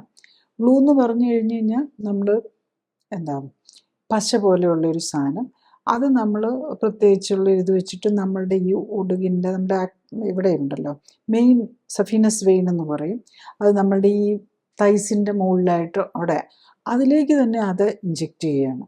അപ്പോൾ അതിനെ അങ്ങ് കംപ്ലീറ്റ് അങ്ങ് ബ്ലോക്ക് ചെയ്യുകയാണ് ചെയ്യുന്നത്. അപ്പം ബ്ലോക്ക് ചെയ്ത് കഴിയുമ്പോൾ പിന്നെ ഉള്ളിൽ കൂടെയുള്ള രക്തക്കൊഴലിൽ കൂടെ രക്തം വരുമോ, എന്നാലും എന്തുകൊണ്ടാണ് അതിനെ ബ്ലോക്ക് ചെയ്തിട്ടും കുഴപ്പമില്ലാത്തതെന്ന് ചോദിച്ചു കഴിഞ്ഞാൽ പിന്നെ നമുക്ക് മസിലിനകത്തൂടെ ഉള്ള, അതായത് സ്കിന്നിനടിയിലുള്ള കാണുന്ന വെയിൻസിനെ എല്ലാം നമ്മൾ അതോടുകൂടി ഇത് ഇഞ്ചെക്ട് ചെയ്ത് കഴിയുമ്പോൾ പിന്നെ അതെല്ലാം അങ്ങ് തന്നെ അബ്സോർബ്ഡ് ആയിപ്പോവും, ഇല്ലെന്നായിപ്പോവും. അപ്പം പിന്നെ ആകെ ഉള്ളത് എവിടെയാണ്? അകത്തെ മസിലിനകത്തൂടെ. അപ്പം അവിടെ നിന്നൂടെ കൊണ്ടുവരേണ്ട വരുന്നു രക്തക്കൊഴലിൽ മറ്റേ ഇതിനകത്തൂടെ മാത്രം കയറി വരുന്നു. ആദ്യം നമുക്കൊരു കുറച്ചൊരു ആശ്വാസമൊക്കെ ചിലപ്പോൾ തോന്നിയെന്നിരിക്കും, പ്രത്യേകിച്ച് കാണുമ്പോൾ ഒന്നും ഇല്ലല്ലോ. പലപ്പോഴും ഇതൊരു കോസ്മെറ്റിക് ഇനിഷ്യലി പോയി സർജറി ചെയ്യുന്ന പലപ്പോഴും കോസ്മെറ്റിക് ഇഫക്റ്റിന് വേണ്ടിയായിരിക്കും. അപ്പം അതിനൊക്കെ ഹാപ്പിയാവും. പക്ഷേ കാലങ്ങൾ കഴിയുമ്പോഴേക്കും ഇത് കൂടി വരും. പിന്നെ അപ്പോഴേക്കും അതൊക്കെ അൾസറാകും. അങ്ങനെ ട്രീറ്റ്മെൻറ്റ് ബുദ്ധിമുട്ടാകും. അപ്പം നമ്മൾ ശരിക്കും പറഞ്ഞു കഴിഞ്ഞാൽ ഉള്ള വഴിയുള്ള ഒരു റോഡിനൊരു ബ്ലോക്കോ അല്ലെങ്കിൽ ഒരു ട്രാഫിക് ജാം വന്ന ആ റോഡ് തന്നെ ബ്ലോക്ക് ചെയ്യുക എന്ന് പറയുന്നത് പോലെ ചെയ്യുന്നതിന് തുല്യമാണ്. അതിനെ നമ്മൾ കുറേ മണ്ണിട്ട്, എന്നാൽ പിന്നെ ഇവിടെ ട്രാഫിക് ജാമാണ് എപ്പോഴും, എന്നാൽ പിന്നെ കുറേ മണ്ണിട്ട് അവിടെ നമുക്കങ്ങ് ആ റോഡ് തന്നെ അങ്ങ് ബ്ലോക്ക് ചെയ്യാമെന്ന് പറയുന്നതിന് തുല്യമാണ് നമ്മൾ ഈ ചെയ്യുന്ന സർജറികളെല്ലാം ബേസിക്കലി. അത് നമുക്ക് മനസ്സിലാക്കിയെടുക്കാനും കുറച്ച് കാലങ്ങൾ എടുത്തു എന്നുള്ളതാണ്. അപ്പം നമ്മൾ ആദ്യം ഇതൊന്നും അറിയില്ല, കാരണം പിന്നെയും അന്നേരം കാണുമ്പോൾ ശരിയാ, ഡോക്ടർ നോക്കുമ്പോഴും വെരിക്കോസ് വെയിനൊന്നുമില്ല, രോഗി നോക്കുമ്പോഴും ഇല്ല, അന്നേരം വലിയ പ്രശ്നമുള്ള സമയത്തല്ല ഇതൊന്നും ചെയ്തത്. അപ്പോൾ അത് കഴിഞ്ഞിട്ട് അതിൻ്റെ പ്രോഗ്രഷൻ വന്ന് അൾസറിലേക്കൊക്കെ വരുന്നത് പിന്നെ കൂടുകയാണ് ചെയ്യുന്നത്. പിന്നെ അത് മാത്രമല്ല, ഈ സർജറി റിപ്പീറ്റഡ് ആയിട്ട് സർജറി ഒക്കെ ചെയ്തവർക്ക് അൾസർ വന്നു കഴിഞ്ഞാൽ അത് ഹീൽ ചെയ്യാൻ കൂടുതൽ പാടാണ്. അതായത് ഒന്നും ചെയ്യാത്തവർക്കാണെങ്കിൽ അൾസറോ ബുദ്ധിമുട്ടോ ഒക്കെ വന്നിട്ടുണ്ടെങ്കിൽ അത് ഹീൽ ചെയ്യാൻ കൂടുതൽ എളുപ്പമാണ്. കാരണം അവിടെ രക്തക്കുഴലുണ്ട്, അതിനെ ഒന്ന് റിപ്പയർ ചെയ്തെടുത്താൽ മതി. ഇതിപ്പോൾ രക്തക്കുഴലിനെ എല്ലാം ഡാമേജ് ചെയ്തു, റിപ്പയർ ചെയ്യാനൊന്നുമില്ല. ഇനി എന്തെങ്കിലും ഉണ്ടെങ്കിൽ പുതിയത് ഉണ്ടാക്കിയെടുക്കണം. അത് കൂടുതൽ ഡിഫിക്കൽറ്റിയുള്ള കാര്യമാണ്. അപ്പം നമ്മൾ ഈ വെരിക്കോസ് വെയിൻ എന്നുള്ള പ്രോബ്ലത്തിൽ നിന്ന് മാറാൻ എന്താ മാർഗം എന്ന് വെച്ചാൽ, സിംപ്ലി ഏറ്റവും ഏർലി ആയിട്ട് ഡയഗ്നോസ് ചെയ്യുക. നമുക്ക് വെരിക്കോസ് വെയിൻ കണ്ടു എന്ന്, വെരിക്കോസ് വെയിന് കാലിലെ വെരിക്കോസ് വെയിനോ ആണുങ്ങളിലാണെങ്കിൽ അത് ആദ്യം പ്രത്യക്ഷപ്പെടുന്ന ചിലപ്പം വെരിക്കോസീലായിട്ടായിരിക്കും. പിന്നെ എല്ലാവർക്കും വരാൻ സാധ്യതയുള്ള ആദ്യം ചിലപ്പോൾ പൈൽസായിട്ടായിരിക്കും. ഇതിലുണ്ടെങ്കിൽ തന്നെ അപ്പം തന്നെ നമ്മളുടെ ലൈഫ് സ്റ്റൈൽ കറക്റ്റ് ചെയ്യുക എന്നുള്ളതാണ്. അപ്പം ലൈഫ് സ്റ്റൈൽ കറക്റ്റ് ചെയ്യുക എന്ന് പറയുമ്പോൾ നമ്മൾ ഓവർ വെയിറ്റ് ഉണ്ടെങ്കിൽ അത് കുറയ്ക്കുക. പിന്നെ നമ്മൾ ബ്രീത്തിങ് ടെക്നിക്സും വളരെ സൂക്ഷിക്കണം, പ്രത്യേകിച്ച് ഫാമിലിയിൽ ഒരു വെരിക്കോസിലുള്ളവർക്ക്. നമ്മൾ ഈ വെയിറ്റ്, പ്രത്യേകിച്ച് ഓവർ വെയിറ്റും ആണ്, ഇവനല്ലാത്തവർ പ്രഗ്നൻറ്റ് ലേഡീസും ഒക്കെ വയറ് കൂടുതലുണ്ടല്ലോ. അപ്പോൾ ഇൻട്രാഅബ്ഡോമിനൽ പ്രഷർ കൂടുമ്പോൾ നമ്മൾ കാലിലെ പ്രഷർ കൂടും, കാലിലെ പ്രഷർ കൂടുമ്പോൾ വാൽവിന് ഡാമേജ് വരാം. അപ്പം അങ്ങനെയുള്ളപ്പം നമ്മൾ ഈ വെയിറ്റ് പൊക്കുമ്പോൾ നമ്മൾ ശ്വാസം ഉള്ളിലേക്ക് എടുത്തേച്ചിട്ട് വെയിറ്റും കൂടെ പൊക്കുകയൊക്കെ ചെയ്യുമ്പോൾ ആ പ്രഷർ കൂടി അതിന് ഡാമേജ് വരാൻ. അതുപോലെ പലരും ഉണ്ട് ജിമ്മിൽ വർക്കൗട്ട് ചെയ്യുമ്പം, ഭയങ്കര വെയിറ്റൊക്കെ ആയിരിക്കുമല്ലോ പൊക്കുന്നത്. അപ്പോൾ കറക്റ്റ് ബ്രീത്തിങ് മെത്തേഡ് അല്ലാതെ നമ്മൾ വെയിറ്റ് ലിഫ്റ്റൊക്കെ ചെയ്തിട്ടുണ്ടെങ്കിൽ വെരിക്കോസ് വെയിനുള്ള ചാൻസ് കൂടുതലായിരിക്കും. പ്രത്യേകിച്ച് വാൽവ് ഡാമേജ് വരും, അങ്ങനെയാണ് അവർക്ക് വെരിക്കോസ് വെയിൻ. പല ജിമ്മിൽ വർക്കൗട്ട് ചെയ്യുന്ന, പ്രത്യേകിച്ച് വെയിറ്റ് ലിഫ്റ്റിംഗ് ആയിട്ട് കൂടുതൽ ചെയ്യുന്നവർക്ക് അത് വരാനുള്ള പോസിബിലിറ്റി ഉണ്ട്. പ്രത്യേകിച്ച് നിന്നുകൊണ്ട് വെയിറ്റ് ലിഫ്റ്റിംഗ് ചെയ്യുമ്പോൾ അത് പ്രത്യേകിച്ച് സൂക്ഷിക്കുക. എപ്പോഴും നമ്മൾ ഒരു വെയിറ്റ് ലിഫ്റ്റ് ചെയ്യുമ്പോൾ നമ്മൾ ശ്വാസം അതിന് മുമ്പ് ഉള്ളിലേക്ക് എടുത്തിട്ട് ലിഫ്റ്റിംഗ് പാർട്ടിൽ നമ്മൾ ശ്വാസം പുറത്തേക്ക് വിടാനേ പാടുള്ളൂ. അല്ല ശ്വാസം പിടിച്ചു വെച്ച് നമ്മൾ വെയിറ്റ് ലിഫ്റ്റ് ചെയ്യരുത്. വെയിറ്റ് ലിഫ്റ്റ് ചെയ്യാൻ തുടങ്ങുമ്പോൾ തന്നെ ശ്വാസം പുറത്തേക്ക് വിടണം, അല്ലെങ്കിൽ പ്രഷർ കൂടി കാലിലും ഇതും വരാം. അതുപോലെ ആണുങ്ങളിലാണെങ്കിൽ ഇങ്ങനെ ഇത് വരുമ്പം വെരിക്കോസീൽ വന്ന് ടെസ്റ്റിസുമായിട്ടുള്ള സർക്കുലേഷനെ ഡാമേജ് ചെയ്യാനും അതുപോലെ അത് ഫെർട്ടിലിറ്റി പ്രോബ്ലംസിലേക്ക് പോകാനും ഒക്കെയുള്ള സാധ്യതയുണ്ടെന്നുള്ളത്. ഇപ്പം നമ്മൾ ഈ തുടക്കമൊക്കെ ആണെങ്കിൽ ഇങ്ങനെയൊക്കെ മാനേജ് ചെയ്യാമെന്നാണ്. പക്ഷെ ഓൾറെഡി നമുക്ക് മൾട്ടിപ്പിൾ രോഗങ്ങളും ഉണ്ട്, ഓൾറെഡി അൾസറിലേക്ക് വന്നു, അല്ലെ കാളൊക്കെ നന്നായിട്ട് കറുത്തു വന്നു, പുകച്ചിൽ, നീർക്കെട്ട്, അതിൻ്റെ കൂടെ ഡയബറ്റീസും ഉണ്ട്, അല്ലെ ഹൈപ്പർ ടെൻഷനുണ്ട്, ഹാർട്ട് ഡിസീസുണ്ട്, പെരിഫറൽ വാസ്കുലർ ഡിസീസ് ഉണ്ട്. ഇങ്ങനെയൊക്കെ ഉള്ളവർക്ക് സ്വയം നമ്മൾ ഈ ഫുഡും ഒന്നും കൺട്രോൾ ചെയ്യാൻ പറ്റിയെന്നിരിക്കുകയില്ല. ബേസിക്കലി നമ്മൾ ഇപ്പോൾ ഓവർ വെയിറ്റ് ഉള്ളവരാണെങ്കിൽ വെയിറ്റ് കൺട്രോൾ ചെയ്യാനായിട്ട് നമ്മളുടെ കാലറി കട്ട് ചെയ്യുക, ന്യൂട്രീഷൻ കറക്റ്റായിട്ടുള്ള ഫുഡ് കഴിക്കുക, ലീഫി വെജിറ്റബിൾസ്, പൾസസ്, മോഡറേറ്റ് ആയിട്ട് നോൺ വെജ് ഐറ്റംസ്, ഇതൊക്കെയാണ് നമ്മൾ ബേക്കറി ഐറ്റംസ്, ഫ്രൈസ്, ഓയിലോ കൂടുതലുള്ളതും സ്റ്റാർച്ച് കൂടുതലുള്ളതായിട്ട് ഫുഡൊക്കെ ഒഴിവാക്കുക. ഇതൊക്കെയാണ് നമ്മൾ ചെയ്യേണ്ടത്. വളരെ ഒരു സ്മോൾ പെർസെൻറ്റേജ് മാത്രമേ ഓവർ വെയിറ്റ് ഇല്ലാത്തവരിൽ, ഓവർ വെയിറ്റ് ഇല്ലാതെ തന്നെ വെരിക്കോസ് വെയിൻ വരുന്നവരും ഉണ്ട്. അത് ഈ ഓട്ടോ ഇമ്മ്യൂൺ ഭാഗമായിട്ട് വരുന്നതാണ്. അപ്പം നമ്മൾ അവരുടെയും ഭക്ഷണം എന്താണെന്ന് കണ്ടുപിടിച്ച് ഒഴിവാക്കേണ്ടി വരും. അങ്ങനെ നമ്മളൊരു സീരിയസ് മൾട്ടിപ്പിൾ പ്രോബ്ലംസിലേക്ക് പോയിട്ടുണ്ടെങ്കിൽ ഒരു ക്ലിനിക്കൽ സപ്പോർട്ടോട് കൂടിയുള്ള ഒരു ലൈഫ് സ്റ്റൈൽ കറക്ഷൻ കൊണ്ട് മാത്രമേ ഇത് പരിഹരിക്കാൻ പറ്റുള്ളൂ. ചുരുക്കി പറഞ്ഞാൽ വെരിക്കോസ് വെയിൻ രോഗികളുടെ എണ്ണം കൂടി വരികയാണ്. രക്തക്കുഴലുകളെ എടുത്തു മാറ്റാനായും ചുരുക്കിക്കളയാനായും പലതരം ഓപ്പറേഷൻ രീതികളുണ്ട്. ഓപ്പറേഷന് മുമ്പ് രോഗത്തിൻ്റെ അടിസ്ഥാന കാരണം എന്ത്, ഓപ്പറേഷൻ എന്താണ് ലക്ഷ്യമിടുന്നത്, അതിലെ അപകട സാധ്യതകളെയും പാർശ്വഫലങ്ങളെയും എന്തൊക്കെ തുടങ്ങിയ കാര്യങ്ങൾ രോഗികളും ബന്ധുക്കളും മനസ്സിലാക്കാൻ ശ്രമിക്കണം. ഇൻഷുറൻസ് പരിരക്ഷയുള്ളവരാണ് കൂടുതലും. ഓപ്പറേഷനായി പണം ചിലവാക്കേണ്ടി വരുന്നില്ല. അതിനാൽ ശസ്ത്രക്രിയകളെ വളരെ ലാഘവത്തോടെ കാണുന്ന രീതി കൂടി വരികയാണ്.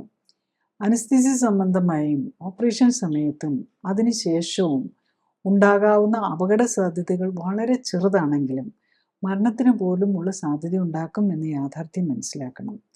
ഓപ്പറേഷനായി നൽകുന്ന ഒട്ടുമിക്ക സമ്മതപത്രത്തിലും മരണം വരെ സംഭവിക്കാൻ സാധ്യതയുണ്ട് എന്ന് എഴുതിയിട്ടുണ്ടാവും. രോഗിയും ബന്ധുക്കളും ഓപ്പറേഷന് മുമ്പായി നൽകേണ്ട സമ്മതപത്രം ഓപ്പറേഷൻ ദിവസമല്ല വായിക്കേണ്ടത്, മറിച്ച് ഓപ്പറേഷൻ വിധേയമാകാൻ തീരുമാനിക്കുന്നതിനും തീയതി ഫിക്സ് ചെയ്യുന്നതിനും മുമ്പ് ഒപ്പുവയ്ക്കേണ്ട സമ്മതപത്രം വായിച്ചു നോക്കി മനസ്സിലാക്കണം.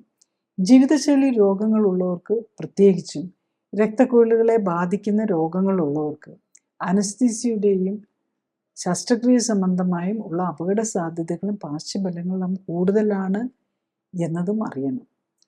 വെരിക്കോസ് വെയിൻ തുടക്കത്തിൽ കണ്ടെത്തുകയും അമിതവണ്ണം ഉണ്ടെങ്കിൽ കുറയ്ക്കാൻ ശ്രമിക്കുകയും ഇമ്മ്യൂണിറ്റിയിലെ പാകപ്പിഴകൾ കണ്ടെത്തി പരിഹരിക്കാൻ ശ്രമിക്കുകയുമാണ് വേണ്ടത്. ഞാൻ ഈ പറഞ്ഞ കാര്യങ്ങൾ ശ്രദ്ധിച്ചു കേൾക്കാനും മനസ്സിലാക്കാനും കഴിഞ്ഞാൽ ഇത്തരം ജീവിതശൈലി രോഗങ്ങളുടെ കാരണം മനസ്സിലാക്കി അവയെ പ്രതിരോധിക്കാനും ഒരിക്കൽ വന്നാൽ നേരത്തെ കണ്ടെത്താനും ജീവിതശൈലിയിൽ വേണ്ട മാറ്റങ്ങൾ വരുത്തി അതിൽ നിന്നും മോചനം നേടാനും സഹായകമാവും. മരുന്നോ ഓപ്പറേഷനോ കൊണ്ട് ഇത്തരം ജീവിതശൈലി രോഗങ്ങൾ മാറ്റാനാകില്ല. കാരണം മരുന്നിൻ്റെയോ ഓപ്പറേഷൻ്റെയോ കൊണ്ടല്ല ഇത്തരം രോഗങ്ങൾ ഉണ്ടാകുന്നത്, മറിച്ച് ജീവിതശൈലിയിലെ അപാകതകൾ കൊണ്ടാണ്. അതിനാൽ ജീവിതശൈലി ക്രമീകരിക്കുന്നതിലൂടെ മാത്രമേ ഇത്തരം ജീവിതശൈലി രോഗങ്ങളെ പ്രതിരോധിക്കാനും ഒരിക്കൽ വന്നാൽ അതിൽ നിന്ന് മോചനം നേടാനും സാധിക്കൂ. അടുത്തത് ആരോഗ്യകാര്യങ്ങളെക്കുറിച്ച് സംസാരിക്കുന്ന വ്യക്തിയുടെ ശാസ്ത്രീയ അടിത്തറ വിലയിരുത്തേണ്ടതുണ്ട് എന്നതാണ്. ഞാൻ ഡോക്ടർ ജോളി തോംസൺ 1981 ബാച്ചിൽ കോട്ടയം മെഡിക്കൽ കോളേജിൽ നിന്നും MBBSഉം തുടർന്ന് തിരുവനന്തപുരം മെഡിക്കൽ കോളേജിൽ നിന്നും MDയും റീപ്രൊഡക്റ്റീവ് മെഡിസിനിലും സർജറിയിലും സ്പെഷ്യൽ ട്രെയിനിങ് നൽകിയ ശേഷം ഗവൺമെൻറ് സർവീസിൽ ചേർന്നു. 97-ൽ റിസൈൻ ചെയ്ത ശേഷം എറണാകുളത്ത് തേവരയിൽ ലൈഫ് കെയർ സെൻ്ററിൽ മരുന്നുകളും ശസ്ത്രക്രിയകളും ഒഴിവാക്കി ക്ലിനിക്കൽ സപ്പോർട്ടോടെയുള്ള ജീവിതശൈലി ക്രമീകരണത്തിലൂടെ ജീവിതശൈലിയുമായി ബന്ധപ്പെട്ട രോഗങ്ങൾ തടയുന്നതിലും ചികിത്സിച്ചു മാറ്റുന്നതിലും ഊന്നൽ നൽകുന്നു. മോഡേൺ മെഡിസിനിൽ ഉപയോഗിക്കുന്ന മരുന്നുകളും ഓപ്പറേഷനുകളും ഫിസിയോതെറാപ്പിയും ഇമ്മ്യൂണിറ്റിയെ എങ്ങനെ സ്വാധീനിക്കുന്നു എന്നതിനെക്കുറിച്ച് പഠനങ്ങൾ നടത്തി. ഈ പഠനങ്ങളുടെ വെളിച്ചത്തിൽ ഇമ്മ്യൂണിറ്റിയെ ഉത്തേജിപ്പിക്കാനുള്ള പോഷക മിശ്രിതങ്ങളും ഓക്സിഫ്ലെക്സ് എന്ന പ്രത്യേക വ്യായാമ രീതിയും ഡെവലപ്പ് ചെയ്തു. ഈ പോഷക മിശ്രിതങ്ങളുടെയും ഓക്സിഫ്ലെക്സ് വ്യായാമത്തിൻ്റെയും സഹായത്തോടെ കോശങ്ങളെ ശാക്തീകരിച്ച് രോഗമുക്തിയെ സഹായിക്കാനും ആരോഗ്യം ഉത്തമമാക്കാനും നിലനിർത്താനും സഹായിക്കുന്ന സെൽ ആക്ടിവേഷൻ എന്ന നൂതന ചികിത്സാരീതിയും ഡെവലപ്പ് ചെയ്തു. അടുത്തതായി എന്താണ് ക്ലിനിക്കലി സൂപ്പർവൈസ്ഡ് ആൻഡ് സപ്പോർട്ടഡ് ജീവിതശൈലി ക്രമീകരണം എന്നതാണ്. ക്ലിനിക്കലി സൂപ്പർവൈസ്ഡ് ജീവിതശൈലി ക്രമീകരണത്തിൽ ശരീരഘടനയും ശരീരത്തിലെ കൊഴുപ്പിൻ്റെ അളവും കണ്ടെത്തുകയും ഒപ്പം തന്നെ ഉത്തമ ശരീരഘടന എന്തായിരിക്കണം എന്ന് കണ്ടെത്തുകയും ആണ് ആദ്യഘട്ടം. രണ്ടാമതായി രക്തപരിശോധനകൾ നടത്തി ഹൃദയം, രക്തക്കുഴലുകൾ, ലിവർ, കിഡ്നി തുടങ്ങിയ അവയവങ്ങളുടെ ആരോഗ്യസ്ഥിതിയും ഇമ്മ്യൂൺ സ്റ്റാറ്റസും ഹോർമോണുകളുടെയും പോഷകങ്ങളുടെയും ലെവലും ശരീരത്തിന് ചേരുന്ന ഭക്ഷ്യവസ്തുക്കൾ ഏതൊക്കെ എന്ന് മനസ്സിലാക്കാൻ ശ്രമിക്കുകയുമാണ്. മൂന്നാമതായി ഉത്തമ ശരീരഘടനയിൽ എത്താനായി വേണ്ട ജീവിതശൈലി ക്രമീകരണങ്ങളാണ്. രോഗിയുടെ പ്രത്യേകതകൾ അനുസരിച്ച് ഉത്തമ ന്യൂട്രീഷനും വ്യായാമവും നൽകുന്നതിനൊപ്പം ശരീരത്തിലെത്തുന്ന വിഷാംശം കുറയ്ക്കാനുമാണ് ഇതിൽ ശ്രമിക്കുന്നത്. ശരീരകോശങ്ങൾക്ക് പ്രവർത്തിക്കാൻ ഉത്തമമായ സാഹചര്യം ഒരുക്കുന്നതിലൂടെ ജീവനാധാരമായ മെറ്റബോളിക് അഥവാ രാസപ്രവർത്തനങ്ങളുടെ സമതുലിതാവസ്ഥ വീണ്ടെടുക്കുകയും നിലനിർത്തുകയുമാണ് ലക്ഷ്യം. ജീവിതശൈലി ക്രമീകരണത്തിലൂടെ രക്തയോട്ടവും മെറ്റബോളിക് പ്രവർത്തനങ്ങളും ഹോർമോൺ ബാലൻസും ഇമ്മ്യൂണിറ്റിയും ശരീരഘടനയും ഉത്തമമാക്കാനും നിലനിർത്താനും കഴിഞ്ഞാൽ ഒട്ടുമിക്ക ജീവിതശൈലി രോഗങ്ങളെയും പ്രതിരോധിക്കാനാവും.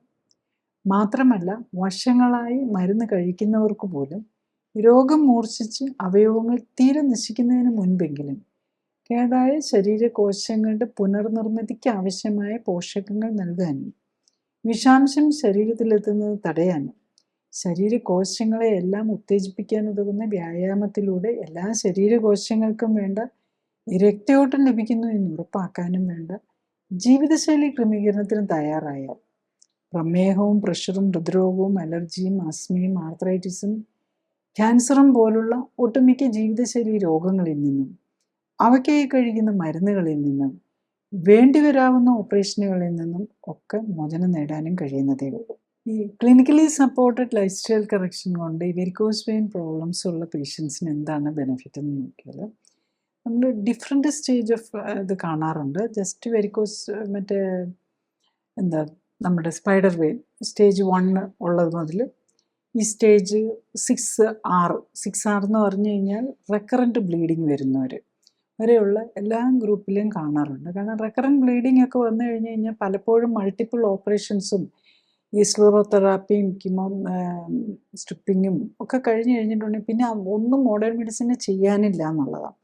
അപ്പോൾ ഇവരിങ്ങനെ ഈ അൾസറുമായിട്ട് ജീവിക്കുക എന്നുള്ളത് മാത്രമാണ് അതിനകത്ത് വരുന്നത്. അതിൽ ഇങ്ങനെ ഡ്രസ്സിങ് വെച്ച് ഇങ്ങനെ കെട്ടിവെച്ച് പലരും കാണാറുണ്ട്.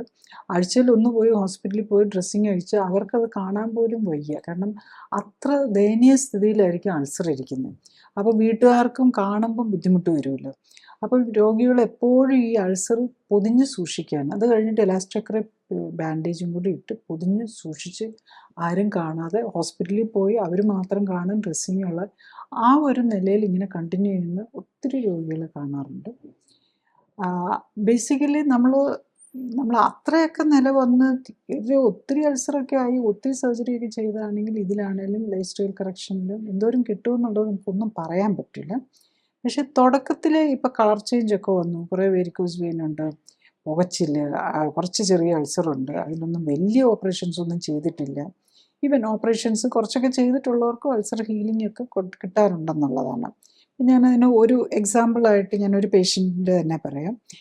ഇതൊരു ലേഡിയാണ്, 54 വയസ്സേ ഉള്ളൂ. ശരിക്കും പറഞ്ഞാൽ ഇവരൊരു മെഡിക്കൽ പ്രൊഫഷനിൽ വർക്ക് ചെയ്യുന്നവരാണ്. അവർ 162 സെൻറ്റിമീറ്ററാണ് ഹൈറ്റ്, 81 കിലോ ഉണ്ട് വെയിറ്റ്. അപ്പോൾ അവർക്ക് കുറച്ച് പ്രഷറുണ്ട്, അപ്പം ഒബേസിറ്റി ഉണ്ട്, വെരിക്കോസ് വെയിൻ ഉണ്ട്, പിന്നെ തൈറോയിഡിൻ്റെ പ്രോബ്ലം ഉണ്ട്. അതാണ് പലപ്പോഴും ഈ വെരിക്കോസ് വെയിൻ വരുന്നവർക്ക് മറ്റു രോഗങ്ങൾ, പ്രത്യേകിച്ച് തൈറോയിഡ് TFT നോക്കിയാലും അറിയണമെന്നില്ല. അതിൻ്റെ ഓട്ടോഇമ്യൂൺ ആൻറ്റിബോഡീസ് നോക്കിയാൽ തൈറോയിഡ് ആൻറ്റിബോഡീസ് TPOയോ AMAയോ ഒക്കെ പോലെയുള്ള ആൻറ്റിബോഡീസ് പോസിറ്റീവായിട്ട് കാണുന്നുണ്ടെന്നുള്ളതാണ്. പിന്നെ ഇവർക്ക് അംബലിക്കൽ ഹെർണിയയും ഉണ്ട്, അതായത് ഒബേസിറ്റിയും ഉണ്ടല്ലോ, കുറച്ച് അംബലിക്കൽ ഹെർണിയുണ്ട്. ഇതാണ്. അപ്പോൾ ഇവർക്ക് പ്രഗ്നൻസിയോടുകൂടി തുടങ്ങിയതാണ്. പക്ഷേ ഒത്തിരി കൂടിയത് ഒരു 2020 അവർക്ക് ഓപ്പറേഷൻ ചെയ്തു. അതായത് ലേസർ ട്രീറ്റ്മെൻറ്റാണ് ആദ്യം ചെയ്തത്. അത് കഴിഞ്ഞിട്ടും പോരാതെ വന്നിട്ട് വീണ്ടും അവർ സ്ലീറോതെറാപ്പിയും ചെയ്തു. അത് കഴിഞ്ഞപ്പോഴേക്കുമാണ് പിന്നെ ഇത് ഒത്തിരി കൂടി അൾസറിലേക്ക് വന്നത്. അപ്പം അതിനു മുമ്പേ കുറച്ച് പ്രശ്നങ്ങളൊക്കെ ഉണ്ടായിരുന്നു. പക്ഷേ അത് കഴിഞ്ഞപ്പോഴേക്കും ഇത് അൾസറായി, ഇപ്പോൾ ഇൻഫെക്ഷനായി. അങ്ങനെ പിന്നെ നമ്മളിപ്പോൾ സ്കാനിങ് ഒക്കെ നോക്കുമ്പോൾ അതിൻ്റെ കൂടെ മറ്റുള്ള അസുഖങ്ങളും ഉണ്ട്, ഫാറ്റി ലിവർ, അങ്ങനെ വേറെ ക്രോണിക് ലിവർ ഡിസീസ്. കാരണം ഇതിൽ ഒബേസിറ്റിയും കൂടെ ഉണ്ടല്ലോ. ഈ ലേഡിക്ക് ആക്ച്വലി ഒന്നും ചെയ്യാൻ പറ്റാത്ത, വേദന കാരണം ഒട്ടും പറ്റാത്ത ഒരവസ്ഥയിലാണ് വരുന്നത്. ശരിക്കും അത് വിതിൻ 3 മന്ത്സ് കൊണ്ട് ശരിക്കും വേദനയും ബുദ്ധിമുട്ടും ഒക്കെ 1 മന്ത് ആയപ്പോൾ തന്നെ കുറഞ്ഞു. അൾസർ ഹീലിംഗ് കംപ്ലീറ്റ് 2 മന്ത്സ് ആയപ്പോഴായി. ആക്ച്വലി ഞാൻ പറഞ്ഞത് ഓർക്കുന്നു, ഞാൻ കുറേ നാളായിട്ട് ഞാൻ അമ്മയെ കണ്ടിട്ടില്ല. അമ്മയുടെ വീട് കണ്ണൂരാണ്, കാസർഗോഡ് നോർത്ത് ഇതിലാണ്. അപ്പോൾ കുറേ ഈ പ്രോബ്ലം തുടങ്ങിയതിന് ശേഷം 1-2 വർഷമായിട്ട് അമ്മയെ കാണാൻ പോലും പോകാൻ പറ്റിയിട്ടില്ല. അപ്പം ഇതായിരുന്നു. അപ്പോൾ 2 മാസമായപ്പോൾ തന്നെ അവർ 3 മന്ത്സിന് മുമ്പ്, അതായത് 90 ദിവസമാണ് നമ്മൾ ഫുൾ സപ്പോർട്ട് വരുന്നത്. അപ്പോൾ 90 ഡേയ്സ് ആയപ്പോൾ വന്നപ്പോഴേക്കും അവർ കണ്ണൂർ വരെ ട്രാവലൊക്കെ ചെയ്ത് മദറിൻ്റെയൊക്കെ അടുത്ത് പോയിട്ടാണ് വന്നത്. അപ്പോൾ കണ്ണൂർ ഏരിയയിലേക്ക് നോർത്ത് അത്രയും ലോങ് ഡിസ്റ്റൻസ് ട്രാവലൊക്കെ കഴിഞ്ഞ് അത്രയും കംഫർട്ടബിൾ ആകാൻ പറ്റിയെന്നുള്ളതാണ്. അപ്പോൾ ഈ 90 ഡേയ്സ് കൊണ്ട് അവർ 80 കിലോ ഉണ്ടായിരുന്നത് 65 കിലോയിലേക്ക് കുറയ്ക്കാൻ പറ്റി. അതാണ് അതിനകത്ത്, അതും കൂടെ മനസ്സിലാക്കണം. അപ്പോൾ വെയിറ്റ് കുറഞ്ഞു. പിന്നെ ലൈഫ് സ്റ്റൈലിൽ മൊത്തത്തിൽ നമ്മൾ ഈ ഡാമേജ് വന്ന രക്തക്കുഴലുകൾ ഒന്ന് റിപ്പയർ ചെയ്തെടുക്കാനാണ്. അപ്പോൾ അതിന് വേണ്ടിയിട്ട് സ്പെഷ്യൽ ഫുഡും ഉണ്ട്, പിന്നെ ഈ എക്സസൈസ് ചെയ്ത് വെയിറ്റും കുറയ്ക്കണം. അതാണ്. പക്ഷേ ഇവരുടെ ഒരു പ്രത്യേകത എന്താണെന്ന് ചോദിച്ചു കഴിഞ്ഞ് കഴിഞ്ഞാൽ, അത് കഴിഞ്ഞ് 90 ഡേയ്സ് ആയപ്പോൾ ഇവർ വളരെ ഹാപ്പി ആയിട്ട് വന്നിട്ട് പോയി. പക്ഷെ ഒരു 3 മന്ത്സ് കഴിഞ്ഞപ്പോഴേക്കും അവർ വന്നപ്പോൾ ചെറുതായിട്ട് പൊട്ടാൻ തുടങ്ങിയെന്നും പറഞ്ഞു വന്നു. അപ്പോൾ കാരണം എന്താ? അവർ ലൈഫ് സ്റ്റൈൽ മൊത്തം തെറ്റിച്ചു. അതായത് നമ്മൾ ഫുഡിൻ്റെ കൺട്രോളിൽ വരുത്തിയിരുന്ന ചേഞ്ചസൊക്കെ 65 കിലോ ആക്കി തിരിച്ചവർ 70 കിലോയിൽ 71 കിലോയിലേക്ക് വെയിറ്റ് കൂടി. അതുകൂടാതെ വേറൊരു പ്രോബ്ലം എന്താണെന്ന് വെച്ചാൽ അവർക്ക് പല ഫുഡിനോടും അലർജി ഉണ്ട്. അത് അലർജി ഒരു ഇൻടോളറൻസ് ഉണ്ടായിരുന്നു. അതിൽ നമ്മളുടെ ഈവൻ ഈ ചിലതരം പരിപ്പുകൾ, റൈസ്, വീറ്റ്, ഇതൊക്കെ പറ്റാത്ത സാധനങ്ങളായിരുന്നു. അപ്പോൾ ഇപ്പോൾ എല്ലാം മാറിക്കഴിഞ്ഞപ്പോൾ പലർക്കും പറ്റുന്ന ഒരു പ്രോബ്ലമാണ് ഈ ഓട്ടോഇമ്യൂൺ ഡിസീസായിട്ടുള്ളവർ ഈ അലർജി നമ്മൾ കണ്ടുപിടിച്ച്, അതായത് നമുക്ക് ബോഡിക്ക് പറ്റാത്തതാണെന്ന് കണ്ടുപിടിച്ച ഭക്ഷണങ്ങൾ നമ്മൾ അലർജി എന്ന് പറഞ്ഞാൽ ചൊറിച്ചിലോ അസ്വസ്ഥതയൊന്നും വരണമെന്നില്ല. അത് വീണ്ടും വല്ലപ്പോഴും ഒക്കെ കഴിച്ചാൽ കുഴപ്പമില്ല. കണ്ടിന്യൂസ് ആയിട്ട് കഴിക്കാൻ തുടങ്ങിയാൽ ആ അസുഖങ്ങൾ തിരിച്ചു വരും. അത് നമ്മൾ മനസ്സിലാക്കണം. അപ്പോൾ ലൈഫ് സ്റ്റൈൽ ഇപ്പോൾ ഈ clinically supported life style correction ചെയ്തു, നമ്മൾ കറക്റ്റ് ചെയ്തു എന്ന് പറയുമ്പോൾ നമ്മൾ ഒരു ലൈഫ് സ്റ്റൈൽ അവരെങ്ങനെ ജീവിക്കണം, അവരുടെ ബോഡിയുടെ ലിമിറ്റേഷനിൽ നിന്നുകൊണ്ട് എങ്ങനെ ജീവിക്കണമെന്ന് പഠിക്കുകയും കൂടിയാണ് ചെയ്യുന്നത്. അപ്പോൾ അതിൽ തെറ്റിച്ചു കഴിഞ്ഞ് കഴിഞ്ഞാൽ തിരിച്ചു വരാനുള്ള സാധ്യതയുണ്ട്. പക്ഷെ അവർ വീണ്ടും എല്ലാം കറക്റ്റ് ചെയ്ത് ഒരു വിതിൻ എ മന്ത് തന്നെ അവരുടെ ആ ബാക്കി വന്ന അൾസറേഷൻ ഒക്കെ മാറി കറക്റ്റ് ചെയ്ത് പിന്നെ ഒരു ഇടയ്ക്ക് നമ്മൾ പഠിക്കുന്നത്, നമുക്കൊരു പ്രോബ്ലംസ് വരുമ്പോഴാണല്ലോ നമ്മൾ പഠിക്കുന്നത്. അപ്പോൾ പലപ്പോഴും അതാണ് ഫുഡിൻ്റെ കാര്യത്തിൽ നമ്മൾ പറ്റുന്നതല്ല. കുറച്ച് ദിവസം ആകുമ്പോഴേക്കും നമ്മൾ ഉഴപ്പും, പിന്നെയും അതൊക്കെ എടുത്ത് കഴിച്ച് കഴിയുമ്പോൾ പിന്നെ അസുഖം വരുമ്പോൾ നമുക്ക് തന്നെ മനസ്സിലാവും അത് പറ്റില്ല എന്ന്. അപ്പോൾ അതങ്ങനെ ഗ്രാജുവലി നമ്മളിതെല്ലാം പഠിച്ചെടുക്കുകയുള്ളൂ. അതാണ്. ഒരു പേഷ്യൻറ്റിനെയും കൂടെ നമുക്ക് നോക്കാം. ഇതൊരു മെയിൽ പേഷ്യൻ്റാണ്. 68 വയസ്സുണ്ട്. 172 സെൻറ്റിമീറ്ററാണ് ഹൈറ്റ്. 106 കിലോയാണ് വെയിറ്റ്. അപ്പം ഫ്രാങ്ക്ലി ഓവർ വെയ്റ്റാണ്, ഒബേസിറ്റി ഉണ്ട്. പിന്നെ തൈറോയ്ഡ് 30 വർഷമായിട്ട് വെരിക്കോസ് വെയിൻസ് ഉണ്ട്. തൈറോയിഡിൻ്റെ ഉണ്ട്, ലിവറിന് ഫാറ്റി ലിവറുണ്ട്, ഡയബറ്റിക് ആണ്, ഹൈപ്പർ ടെൻഷൻ ഉണ്ട്. ഇതിനൊക്കെ വേണ്ടിയിട്ട് മരുന്നുകളും കഴിക്കുന്നുണ്ട്. അപ്പം ഓൾറെഡി 2001 വെയിൻ സ്ട്രിപ്പിംഗ് ചെയ്തതാണ് വർഷങ്ങൾക്ക് മുമ്പ്. അത് കഴിഞ്ഞിട്ട് 2021 വീണ്ടും വീണ്ടും ഒന്നും കൂടെ ലേസർ സർജറി ചെയ്തു. പക്ഷേ ഇപ്പോഴത്തേക്ക് ആ സർജറിയും കൂടെ കഴിഞ്ഞപ്പോഴേക്കുമാണ് കൂടുതലും അൾസറിലേക്കായി. അപ്പോൾ സിവിയർ പെയിനും രണ്ട് കാലിലും ഉണ്ട്. രണ്ട് കാലും കറുത്ത് ഇങ്ങനെ വല്ലാത്ത അവസ്ഥയിലാണെന്ന് പറയാം ഇരിക്കുന്നത്, പെയിൻഫുള്ളുമായിട്ട്. അപ്പോൾ ജോലിയൊന്നും ചെയ്യാൻ പറ്റില്ല. അപ്പോൾ അദ്ദേഹത്തിൻ്റെ നമ്മൾ ടെസ്റ്റുകളിലാണെങ്കിലും ഈ TPO എന്നൊക്കെ പറയുന്ന തൈറോയിഡിൻ്റെ ഓട്ടോഇമ്യൂൺ ആൻറ്റിബോഡീസിൻ്റെ ടെസ്റ്റിൽ ഒത്തിരി കൂടുതലാണ്. ഡയബറ്റീസിൻ്റെ ഇതൊക്കെ ഉണ്ട് ബേസിക്കലി. അതുപോലെ പല ന്യൂട്രീഷണൽ ഡെഫിഷ്യൻസീസ് കാണിക്കുന്നുണ്ട്. ഈ കാർഡിയാക് മാർക്കേഴ്സും കൊളസ്ട്രോളും ഒക്കെ കൂടുതലാണ്. HSCRP, CRP ഇതെല്ലാം അങ്ങനെ ഉള്ളൊരു സിറ്റുവേഷനിലായിരുന്നു അദ്ദേഹം വരുന്നത്. അദ്ദേഹത്തിൻ്റെ ആണെങ്കിലും നമ്മളൊരു 1 മന്ത് കൊണ്ട് തന്നെ അസ്വസ്ഥതകൾ മാറി. ഈ കാല് ഓൾമോസ്റ്റ് ഹീൽ ചെയ്യും. അതാണ് മിക്കവാറും കറക്റ്റായിട്ട് നോക്കുകയാണെങ്കിൽ നമ്മൾ അസ്വസ്ഥതകൾ മാറുന്നതൊക്കെ വളരെ ഫാസ്റ്റായിട്ട് മാറും. ആക്ച്വലി അദ്ദേഹം 1 മന്ത് കൊണ്ട് 106 കിലോയിൽ നിന്ന് 97 കിലോയിലേക്ക് വന്നു. 9 kg കുറച്ചു. ശരിക്കും പറഞ്ഞാൽ up to 10 kg 926 ഒക്കെ ലേക്ക് വരാവുന്നതാണ്. അപ്പോൾ അപ്പോഴേക്കും അദ്ദേഹത്തിൻ്റെ ബുദ്ധിമുട്ടുകൾ മാറി.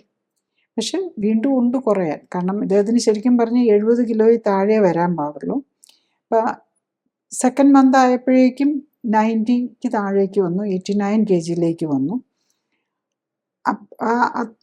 പലപ്പോഴും എന്താ പറ്റുന്നതെന്ന് ചോദിച്ചാൽ പലരും പിന്നെ ഉഴപ്പാൻ തുടങ്ങും. അസ്വസ്ഥതയൊക്കെ കുറഞ്ഞു കഴിയുമ്പോഴേക്കും ഉഴപ്പാൻ തുടങ്ങും. 3rd മന്ത് ആയപ്പോഴേക്കും ആ ലെവലിൽ വരികയാണെങ്കിൽ കറക്റ്റായിട്ട് പോയാൽ ഒരു 80 kgയിലേക്ക് എത്താവുന്നതാണ്. പക്ഷേ അദ്ദേഹത്തിന് ഒരു 85 kg വരെ വന്നുള്ളൂ. അതാണ്. പക്ഷെ അപ്പോഴേക്കും കംപ്ലീറ്റ് അസ്വസ്ഥതകൾ മാറി. അദ്ദേഹം തിരിച്ചു വേറെ സ്വന്തം ജോലി ഒക്കെ നിർത്തിയിരുന്നത് എല്ലാം തിരിച്ച് പോകാൻ പറ്റി. മാത്രമല്ല വെരിക്കോസ് വെയിൻ മാറി എന്നുള്ളത് മാത്രമല്ല, അൾസർ മാറി എന്നുള്ളതല്ല, അതിൻ്റെ കൂടെ ഡയബറ്റീസും ഹൈപ്പർ ടെൻഷനും മാറി, ഈവൻ ഫാറ്റി ലിവറും മാറി. അപ്പം തൈറോയിഡിൻ്റെ മരുന്ന് നിർത്താറാൻ പറ്റി. തൈറോയിഡ് വർഷങ്ങളായിട്ട് തൈറോയിഡിന് മരുന്ന് കഴിക്കുന്ന ആളായിരുന്നു. തൈറോയിഡിന് ഇപ്പോൾ എല്ലാ മരുന്നുകളും നിർത്താൻ പറ്റും. അപ്പം നമ്മൾ ഇതൊക്കെ ജീവിതശൈലി രോഗമാണല്ലോ. അപ്പം ഇതിനൊപ്പം ഒരു വെരിക്കോസ് വെയിനിന് വേണ്ടിയിട്ട് നമ്മൾ വരുമ്പോൾ അതിൻ്റെ കൂടെ നമുക്ക് ടൈപ്പ് 2 ഡയബറ്റീസ് ആണ്, ഡയബറ്റീസും ഹൈപ്പർ ടെൻഷനും അതിനോടനുബന്ധിച്ചുള്ള ഈവൻ ഹാർട്ട് പ്രോബ്ലംസ് ഉണ്ടെങ്കിൽ അതും എല്ലാം മാറിക്കിട്ടും എന്നുള്ളതാണ്. നമ്മൾ ഇതിനകത്ത് ചെയ്യുന്നത് എന്താണെന്ന് വെച്ചാൽ ബോഡിയെ കറക്റ്റ് ചെയ്യുകയാണ് ചെയ്യുന്നത്. നമ്മളുടെ ബോഡിയുടെ കോമ്പോസിഷൻ, നമ്മളുടെ ആ ബേസിക്കലി ബോഡിയുടെ സ്ട്രക്ചർ തന്നെ മാറ്റി അതിൻ്റെ ആ നാച്ചുറൽ ഇതിലേക്ക് കൊണ്ടുവന്ന് എന്തെങ്കിലും ഉണ്ടെങ്കിൽ അത് റിപ്പയർ ചെയ്യുക എന്നുള്ളതാണ് വരുന്നത്. അപ്പം നമ്മൾ പ്രൈമ ഫേസിൽ നോക്കുമ്പം വളരെ ഒരസുഖമല്ല, വെരിക്കോസ് വെയിൻ ഉണ്ട്, അതിൻ്റെ കൂടെ പ്രഷറും ഷുഗറും ഹാർട്ട് പ്രശ്നം എല്ലാം മാറും. ബേസിക്കലി ഐഡിയൽ ട്രീറ്റ്മെൻറ്റ് മെത്തഡോളജിയാണ്. അപ്പം ഇതുമായിട്ട് റിലേറ്റഡ് പ്രോബ്ലംസ് എന്താണെന്നുള്ളതാണ് നെക്സ്റ്റ്. അപ്പം നമ്മൾ മോഡേൺ മെഡിസിനിൽ എല്ലാത്തിനും എവിഡൻസ് ബേസ്ഡ് ആയിരിക്കണം. അതിൻ്റെ ബേസ് അറിഞ്ഞിട്ട് വേണം തുടങ്ങാനായിട്ട്. അപ്പോൾ ഈ ട്രീറ്റ്മെൻറ്റ് സ്റ്റാർട്ട് ചെയ്യണമെങ്കിൽ തന്നെ നമ്മളൊരു കുറച്ച് ഡീറ്റെയിൽ ആയിട്ട് നമ്മുടെ ബോഡിയെക്കുറിച്ച് അറിയണം, നമുക്ക് പറ്റിയ ഫുഡ് ഏതാണെന്നറിയണം, നമുക്ക് പറ്റാത്തത് ഏതാണെന്നറിയണം, നമ്മുടെ ബോഡിയുടെ കോമ്പോസിഷൻ വൈസ് നമ്മുടെ ഫാറ്റ് ലെവൽ എത്ര, അങ്ങനെ കുറേ കാര്യങ്ങൾ അറിഞ്ഞാൽ മാത്രമേ ഈ clinically supported life style correction കറക്റ്റായിട്ട് കൊണ്ടുപോകാൻ പറ്റുള്ളൂ. പിന്നെ നമ്മൾ പറയുന്ന പോലെ ഇപ്പം ഒരു ഡയറ്റീഷ്യൻ്റെ പോലെ ഒരു പ്രിസ്ക്രിപ്ഷൻ കൊടുത്ത് നിങ്ങൾ അത് കഴിക്കും ഇത് കഴിക്കും എന്ന് പറഞ്ഞാൽ ഇത് നടക്കുകയില്ല. കാരണം ഇവർക്കെല്ലാം നല്ലൊരു പെർസെൻറ്റേജ് ഓഫ് ആൾക്കാർക്ക് ഒന്നെങ്കിൽ ഒത്തിരി ഓവർ വെയിറ്റ് ആയിരിക്കും, വെരി ലോ കാലറി ഡയറ്റ് വേണ്ടി വരും ഒരു റീസണബിൾ ടൈമിൽ നമുക്ക് റിസൾട്ട് കിട്ടണമെങ്കിൽ. കാരണം ലൈഫ് സ്റ്റൈൽ കറക്ഷൻ എന്ന് പറയുമ്പോൾ നമ്മൾ വരുന്നത് ഒത്തിരി നാളത്തെ വേണം, നമ്മൾ ഇതെല്ലാം അങ്ങനെയല്ല, 3 to 6 months കൊണ്ട് ഇത് കറക്റ്റ് ആയിരിക്കണം എന്നുള്ളതാണ്. അല്ലാതെ നമുക്ക് ലോങ് ടൈം ഈ ലൈഫ് സ്റ്റൈൽ കറക്ഷൻ ഒന്നും ഫുഡ് കൺട്രോളും എക്സസൈസും ഒന്നും നമുക്ക് നോക്കിയിരിക്കാൻ പറ്റില്ല, നമുക്ക് സപ്പോർട്ട് ചെയ്തുകൊണ്ടിരിക്കാനും പറ്റില്ല. അപ്പോൾ റീസണബിൾ കൺട്രോൾ വരണം. അത് കഴിഞ്ഞിട്ട് പോരാത്തത് നമുക്ക് കൊടുക്കാം. പക്ഷേ ഈ 3 months നമ്മൾ കറക്റ്റായിട്ട് 3 to 6 months കൊണ്ട് ബോഡിയുടെ ഒരു ആവറേജ് കാര്യങ്ങളെല്ലാം കറക്റ്റ് ചെയ്യാൻ പറ്റിയിട്ടുണ്ടാണ്. അപ്പം അതിന് വേണ്ടിയിട്ട് സ്പെസിഫിക് ആയിട്ടുള്ള ന്യൂട്രീഷൻ സപ്പോർട്ട് വേണം, ഈ ടെസ്റ്റുകൾ ചെയ്യണം, അതുപോലെ അത് കറക്റ്റ് ആകുന്നുണ്ടോ എന്ന് നോക്കണം. എന്നാലേ നമ്മളിതൊരു എവിഡൻസ് ബേസ്ഡ് മെഡിസിൻ ആവുള്ളൂ. ഇപ്പം ഡയബറ്റിക് പേഷ്യൻറ്റിനോട് പറയുന്നു, നിങ്ങൾ ഡയബറ്റീസിന് മരുന്നെല്ലാം നിർത്തിക്കൂ, എന്നിട്ട് നമുക്ക് വെറുതെ ഇരിക്കാൻ പറ്റില്ല. നമ്മൾ വീട്ടിലിരുന്ന് 4 നേരം ഷുഗർ കൺട്രോൾ ആകുന്നോടം വരെ 4 നേരം നോക്കണം, പിന്നെ ഒന്ന് സ്റ്റേബിൾ ആകുന്നോടം വരെ 2 നേരം നോക്കണം, പിന്നെ 1 നേരം നോക്കണം, പിന്നെ HbA1c നോക്കിയാലും മതിയാവും. മീൻസ് പിന്നെ നമ്മൾ HbA1c ആണെങ്കിലും വീക്കിലിയാണ് നമ്മൾ HbA1c ഒക്കെ നോക്കുന്നത്. ഞാനിത് വെരിക്കോസ് വെയിൻ്റെ കാര്യമാണെങ്കിലും ഞാൻ ഡയബറ്റീസിനെ കൊണ്ട് പറയാൻ കാരണം എന്താണെന്ന് വെച്ചാൽ മിക്കവാറും വെരിക്കോസ് വെയിൻ പേഷ്യൻ്റ് ഡയബറ്റിക്കും ആയിരിക്കും, അല്ലെങ്കിൽ ഹൈപ്പർ ടെൻഷനും ഉണ്ടാവും. അപ്പോൾ ആ പോയിന്റ് ഓഫ് വ്യൂയിലും കൂടെ നമ്മൾ നോക്കി, അല്ല ഒരെണ്ണത്തിനെ മാത്രമല്ല, varicose vein patient clinically support lifestyle കറക്ഷന് വരുമ്പം വെരിക്കോസ് വെയിനെ മാത്രമല്ല നമ്മൾ നോക്കുന്നത്. അപ്പോൾ നമ്മൾ മോഡേൺ മെഡിസിനിൽ അങ്ങനെയാണല്ലോ, ഓരോന്നിനും നോക്കുന്നത് ഡയബറ്റീസ് ആണ് ഡയബറ്റോളജിസ്റ്റ്, ഹാർട്ടിനാണ് ഹാർട്ട് സ്പെഷ്യലിസ്റ്റ്, വെരിക്കോസ് വെയിനാണ് വെരിക്കോസ് വെയിൻ സ്പെഷ്യലിസ്റ്റ്, അങ്ങനെയാണ്. ഇതിലങ്ങനെയല്ല, എത്ര രോഗം ഉണ്ടെങ്കിലും നമ്മളത് എന്താണെന്ന് ആദ്യം മനസ്സിലാക്കും, അതനുസരിച്ച് ബോഡിയുടെ ഇപ്പോഴത്തെ സിറ്റുവേഷൻ എന്താണെന്ന് നോക്കും, അത് കഴിഞ്ഞിട്ട് അതിനെ കറക്റ്റ് ചെയ്യാനുള്ള മാർഗം എന്താണെന്നാണ് നോക്കുന്നത്. അപ്പം ഇതിനകത്ത് ലൈഫ് സ്റ്റൈൽ കറക്റ്റ് ഫുഡും എക്സസൈസും ചെയ്യാനുള്ള എഫിഷ്യൻസി വില്ലിങ്നെസ്സും ഉണ്ടാകണം, ആ ഫുഡ് തരുന്നത് കഴിക്കാൻ പറ്റണം. ഇങ്ങനെയൊക്കെ ഉണ്ടെങ്കിൽ മാത്രമേ ഇതിൻ്റെ ഇഫക്റ്റ് കിട്ടുള്ളൂ. എനിക്ക് ഇതിൻ്റെ ടേസ്റ്റ് പറ്റില്ല, അല്ലെങ്കിൽ എനിക്ക് ബിരിയാണി തന്നെ കഴിച്ചേ പറ്റുള്ളൂ, അല്ലെ ബ്രോസ്റ്റഡ് ചിക്കൻ കഴിച്ചേ പറ്റുള്ളൂ.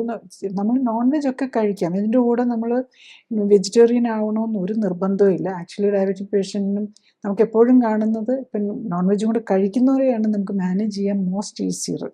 പ്രത്യേകിച്ച് ഡയബറ്റിക് പേഷ്യൻസിനും ക്യാൻസർ പേഷ്യൻസിനും ഒക്കെ നോൺ വെജിറ്റേറിയനും കൂടെ എടുക്കുന്നവരെ ട്രീറ്റ് ചെയ്യാൻ മോർ ഈസിയർ ആണെന്നുള്ളതാണ്. പക്ഷെ അല്ലാത്തവർക്കും കുഴപ്പമില്ല, നമ്മൾ പ്രൊവൈഡ് ചെയ്യുന്നതൊക്കെ നമ്മൾ വെഗാൻ ഫുഡാണ്. അപ്പം ഈവൻ ജൈൻ ഏത് നമ്മൾ റിലീജിയസ് ആയിട്ടും സ്പിരിച്വലായിട്ടും ഒക്കെ നോക്കുന്നവർക്കും പറ്റുന്ന ഫുഡ് മാത്രമാണ് ഇതിൽ തരുന്നത്. പിന്നെ അവരുടെ ഇഷ്ടം അനുസരിച്ച് മറ്റുള്ളത് ആഡ് ചെയ്യുക. നോൺ വെജ് ആണെങ്കിൽ അവർക്ക് ബോഡിക്ക് പറ്റുന്ന പോലെയുള്ള നോൺ വെജ് കഴിക്കുന്നതിനും കുഴപ്പമില്ല എന്നുള്ളതാണ്. പിന്നെ ഉള്ളത് ഇതിനകത്ത് അപ്പോൾ ഈ ലൈഫ് സ്റ്റൈൽ കറക്റ്റ് ചെയ്യാനുള്ള ബില്ലിങ്നെസ് ആണ് ഒന്നാമത്തെ കാര്യം. പിന്നെ നമ്മൾ ഇതിനൊരു ഫൈനാൻഷ്യൽ, പലപ്പോഴും ഇതിനും കുറച്ച് ഈ ടെസ്റ്റുകളും ഈ ന്യൂട്രീഷൻ സപ്പോർട്ടും പിന്നെ ഈ ഇതിലെല്ലാം ഒരു എക്സ്പെൻസും കൂടെ വരുന്നുണ്ടെന്നുള്ളതാണ്.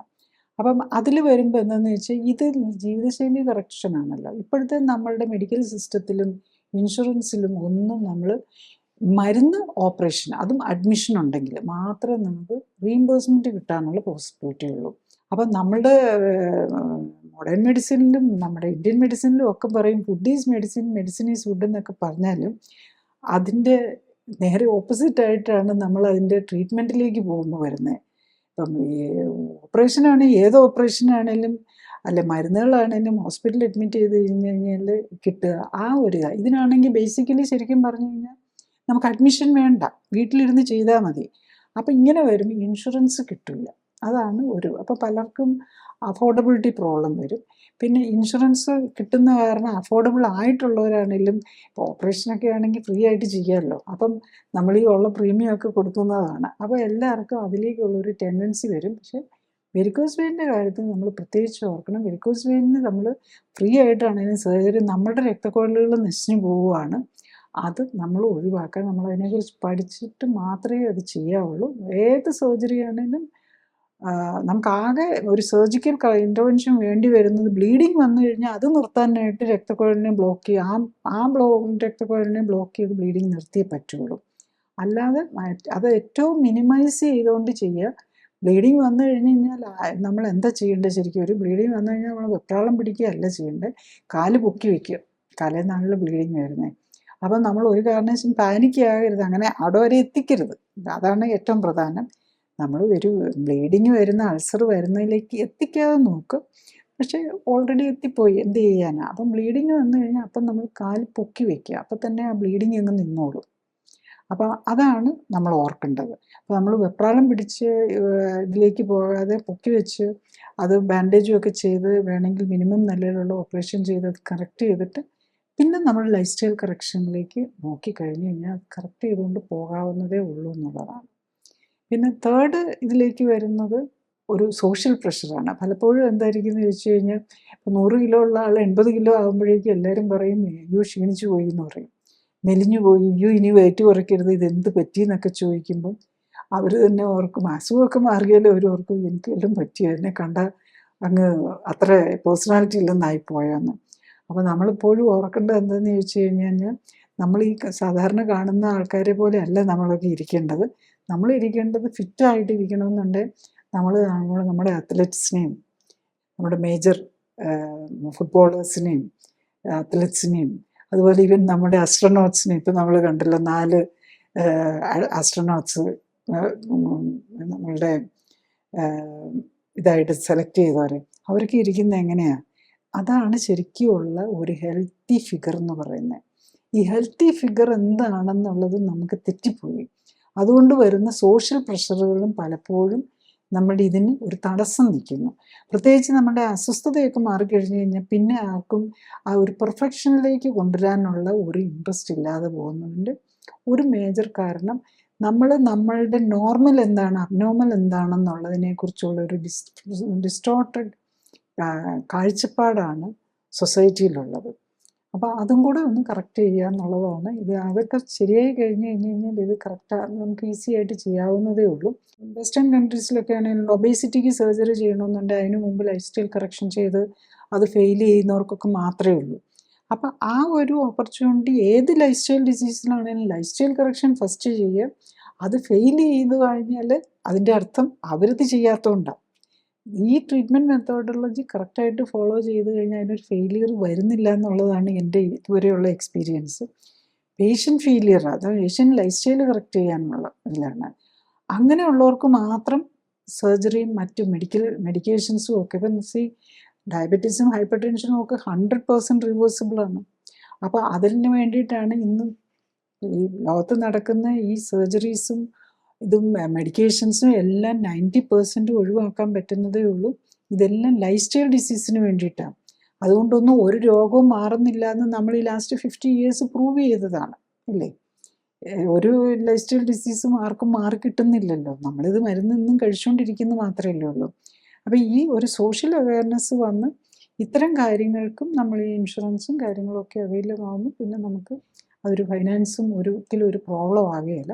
ഇപ്പം ഡെഫിനറ്റ്ലി പലർക്കും അതൊരു വിഷയമാകുന്നുണ്ടെന്നാണ്. ക്ലിനിക്കലി സപ്പോർട്ടഡ് ജീവിതശൈലി ക്രമീകരണത്തിൽ രോഗലക്ഷണങ്ങളെ അല്ല ഫോക്കസ് ചെയ്യുന്നത്, അതിൻ്റെ അടിസ്ഥാന കാരണമായ ശരീരഘടനയിലെയും ഹോർമോൺ ബാലൻസിലെയും ഇമ്മ്യൂണിറ്റിയിലെയും വ്യതിയാനങ്ങളെയും അവയ്ക്ക് കാരണമായ ജീവിതശൈലിയിലെ അപാകതകൾ പരിഹരിക്കാനുമാണ്. അതുകൊണ്ടാണ് ഏത് പ്രായത്തിലുള്ള ആൾക്കും ഒരേ സമയം വ്യത്യസ്ത രോഗങ്ങൾക്കും രോഗലക്ഷണങ്ങൾക്കും അസ്വസ്ഥതകൾക്കും ആശ്വാസം ലഭിക്കുന്നത്. രോഗമുക്തിക്ക് ആധാരം ഇമ്മ്യൂൺ സിസ്റ്റമാണ്. ഇമ്മ്യൂൺ സിസ്റ്റത്തിന് ഉത്തമമായി പ്രവർത്തിക്കാനുള്ള അവസരമൊരുക്കുകയും അതിലൂടെ ശരീരത്തിൻ്റെ സെൽഫ് ഹീലിംഗ് പവറിനെ ഉത്തേജിപ്പിക്കുകയുമാണ് വേണ്ടത്. സ്വയം ജീവിതശൈലി ക്രമീകരിച്ച് ആരോഗ്യം ഉത്തമമാക്കി നിലനിർത്താനാണ് എല്ലാവരും ശ്രമിക്കേണ്ടത്.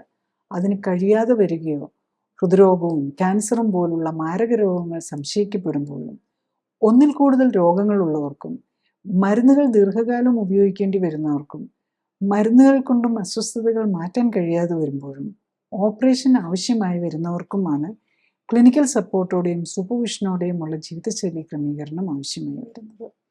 ജീവിതശൈലി ക്രമീകരണത്തിൻ്റെ ശാസ്ത്രീയ വശങ്ങളെക്കുറിച്ചും ക്ലിനിക്കൽ സപ്പോർട്ടോടെയുള്ള ജീവിതശൈലി ക്രമീകരണത്തെക്കുറിച്ചും വെബ്സൈറ്റിൽ നിന്നും യൂട്യൂബിൽ നിന്നും കൂടുതൽ അറിയാനാകും. ഡോക്ടറേക്കാൾ അറിവ് നേടാം എന്ന യൂട്യൂബ് സീരീസിലെ വീഡിയോകളും നൂതന സമീപനം എന്ന സീരീസിലെ ആദ്യ വീഡിയോയും നിങ്ങളുടെ രോഗത്തെക്കുറിച്ചുള്ള വീഡിയോകളും ചികിത്സ എങ്ങനെയാവണം എന്ന സീരീസിലെ വീഡിയോയും കാണാൻ പ്രത്യേകം ശ്രദ്ധിക്കുക. ഫേസ്ബുക്കിലും യൂട്യൂബിലും എല്ലാ ശനിയാഴ്ചയും 2:30 ലൈവ് എപ്പിസോഡുകളും നിങ്ങളുടെ രോഗവുമായി ബന്ധപ്പെട്ട കഴിഞ്ഞുപോയ എപ്പിസോഡുകളും കാണുന്നതും നല്ലതാണ്. Thank you.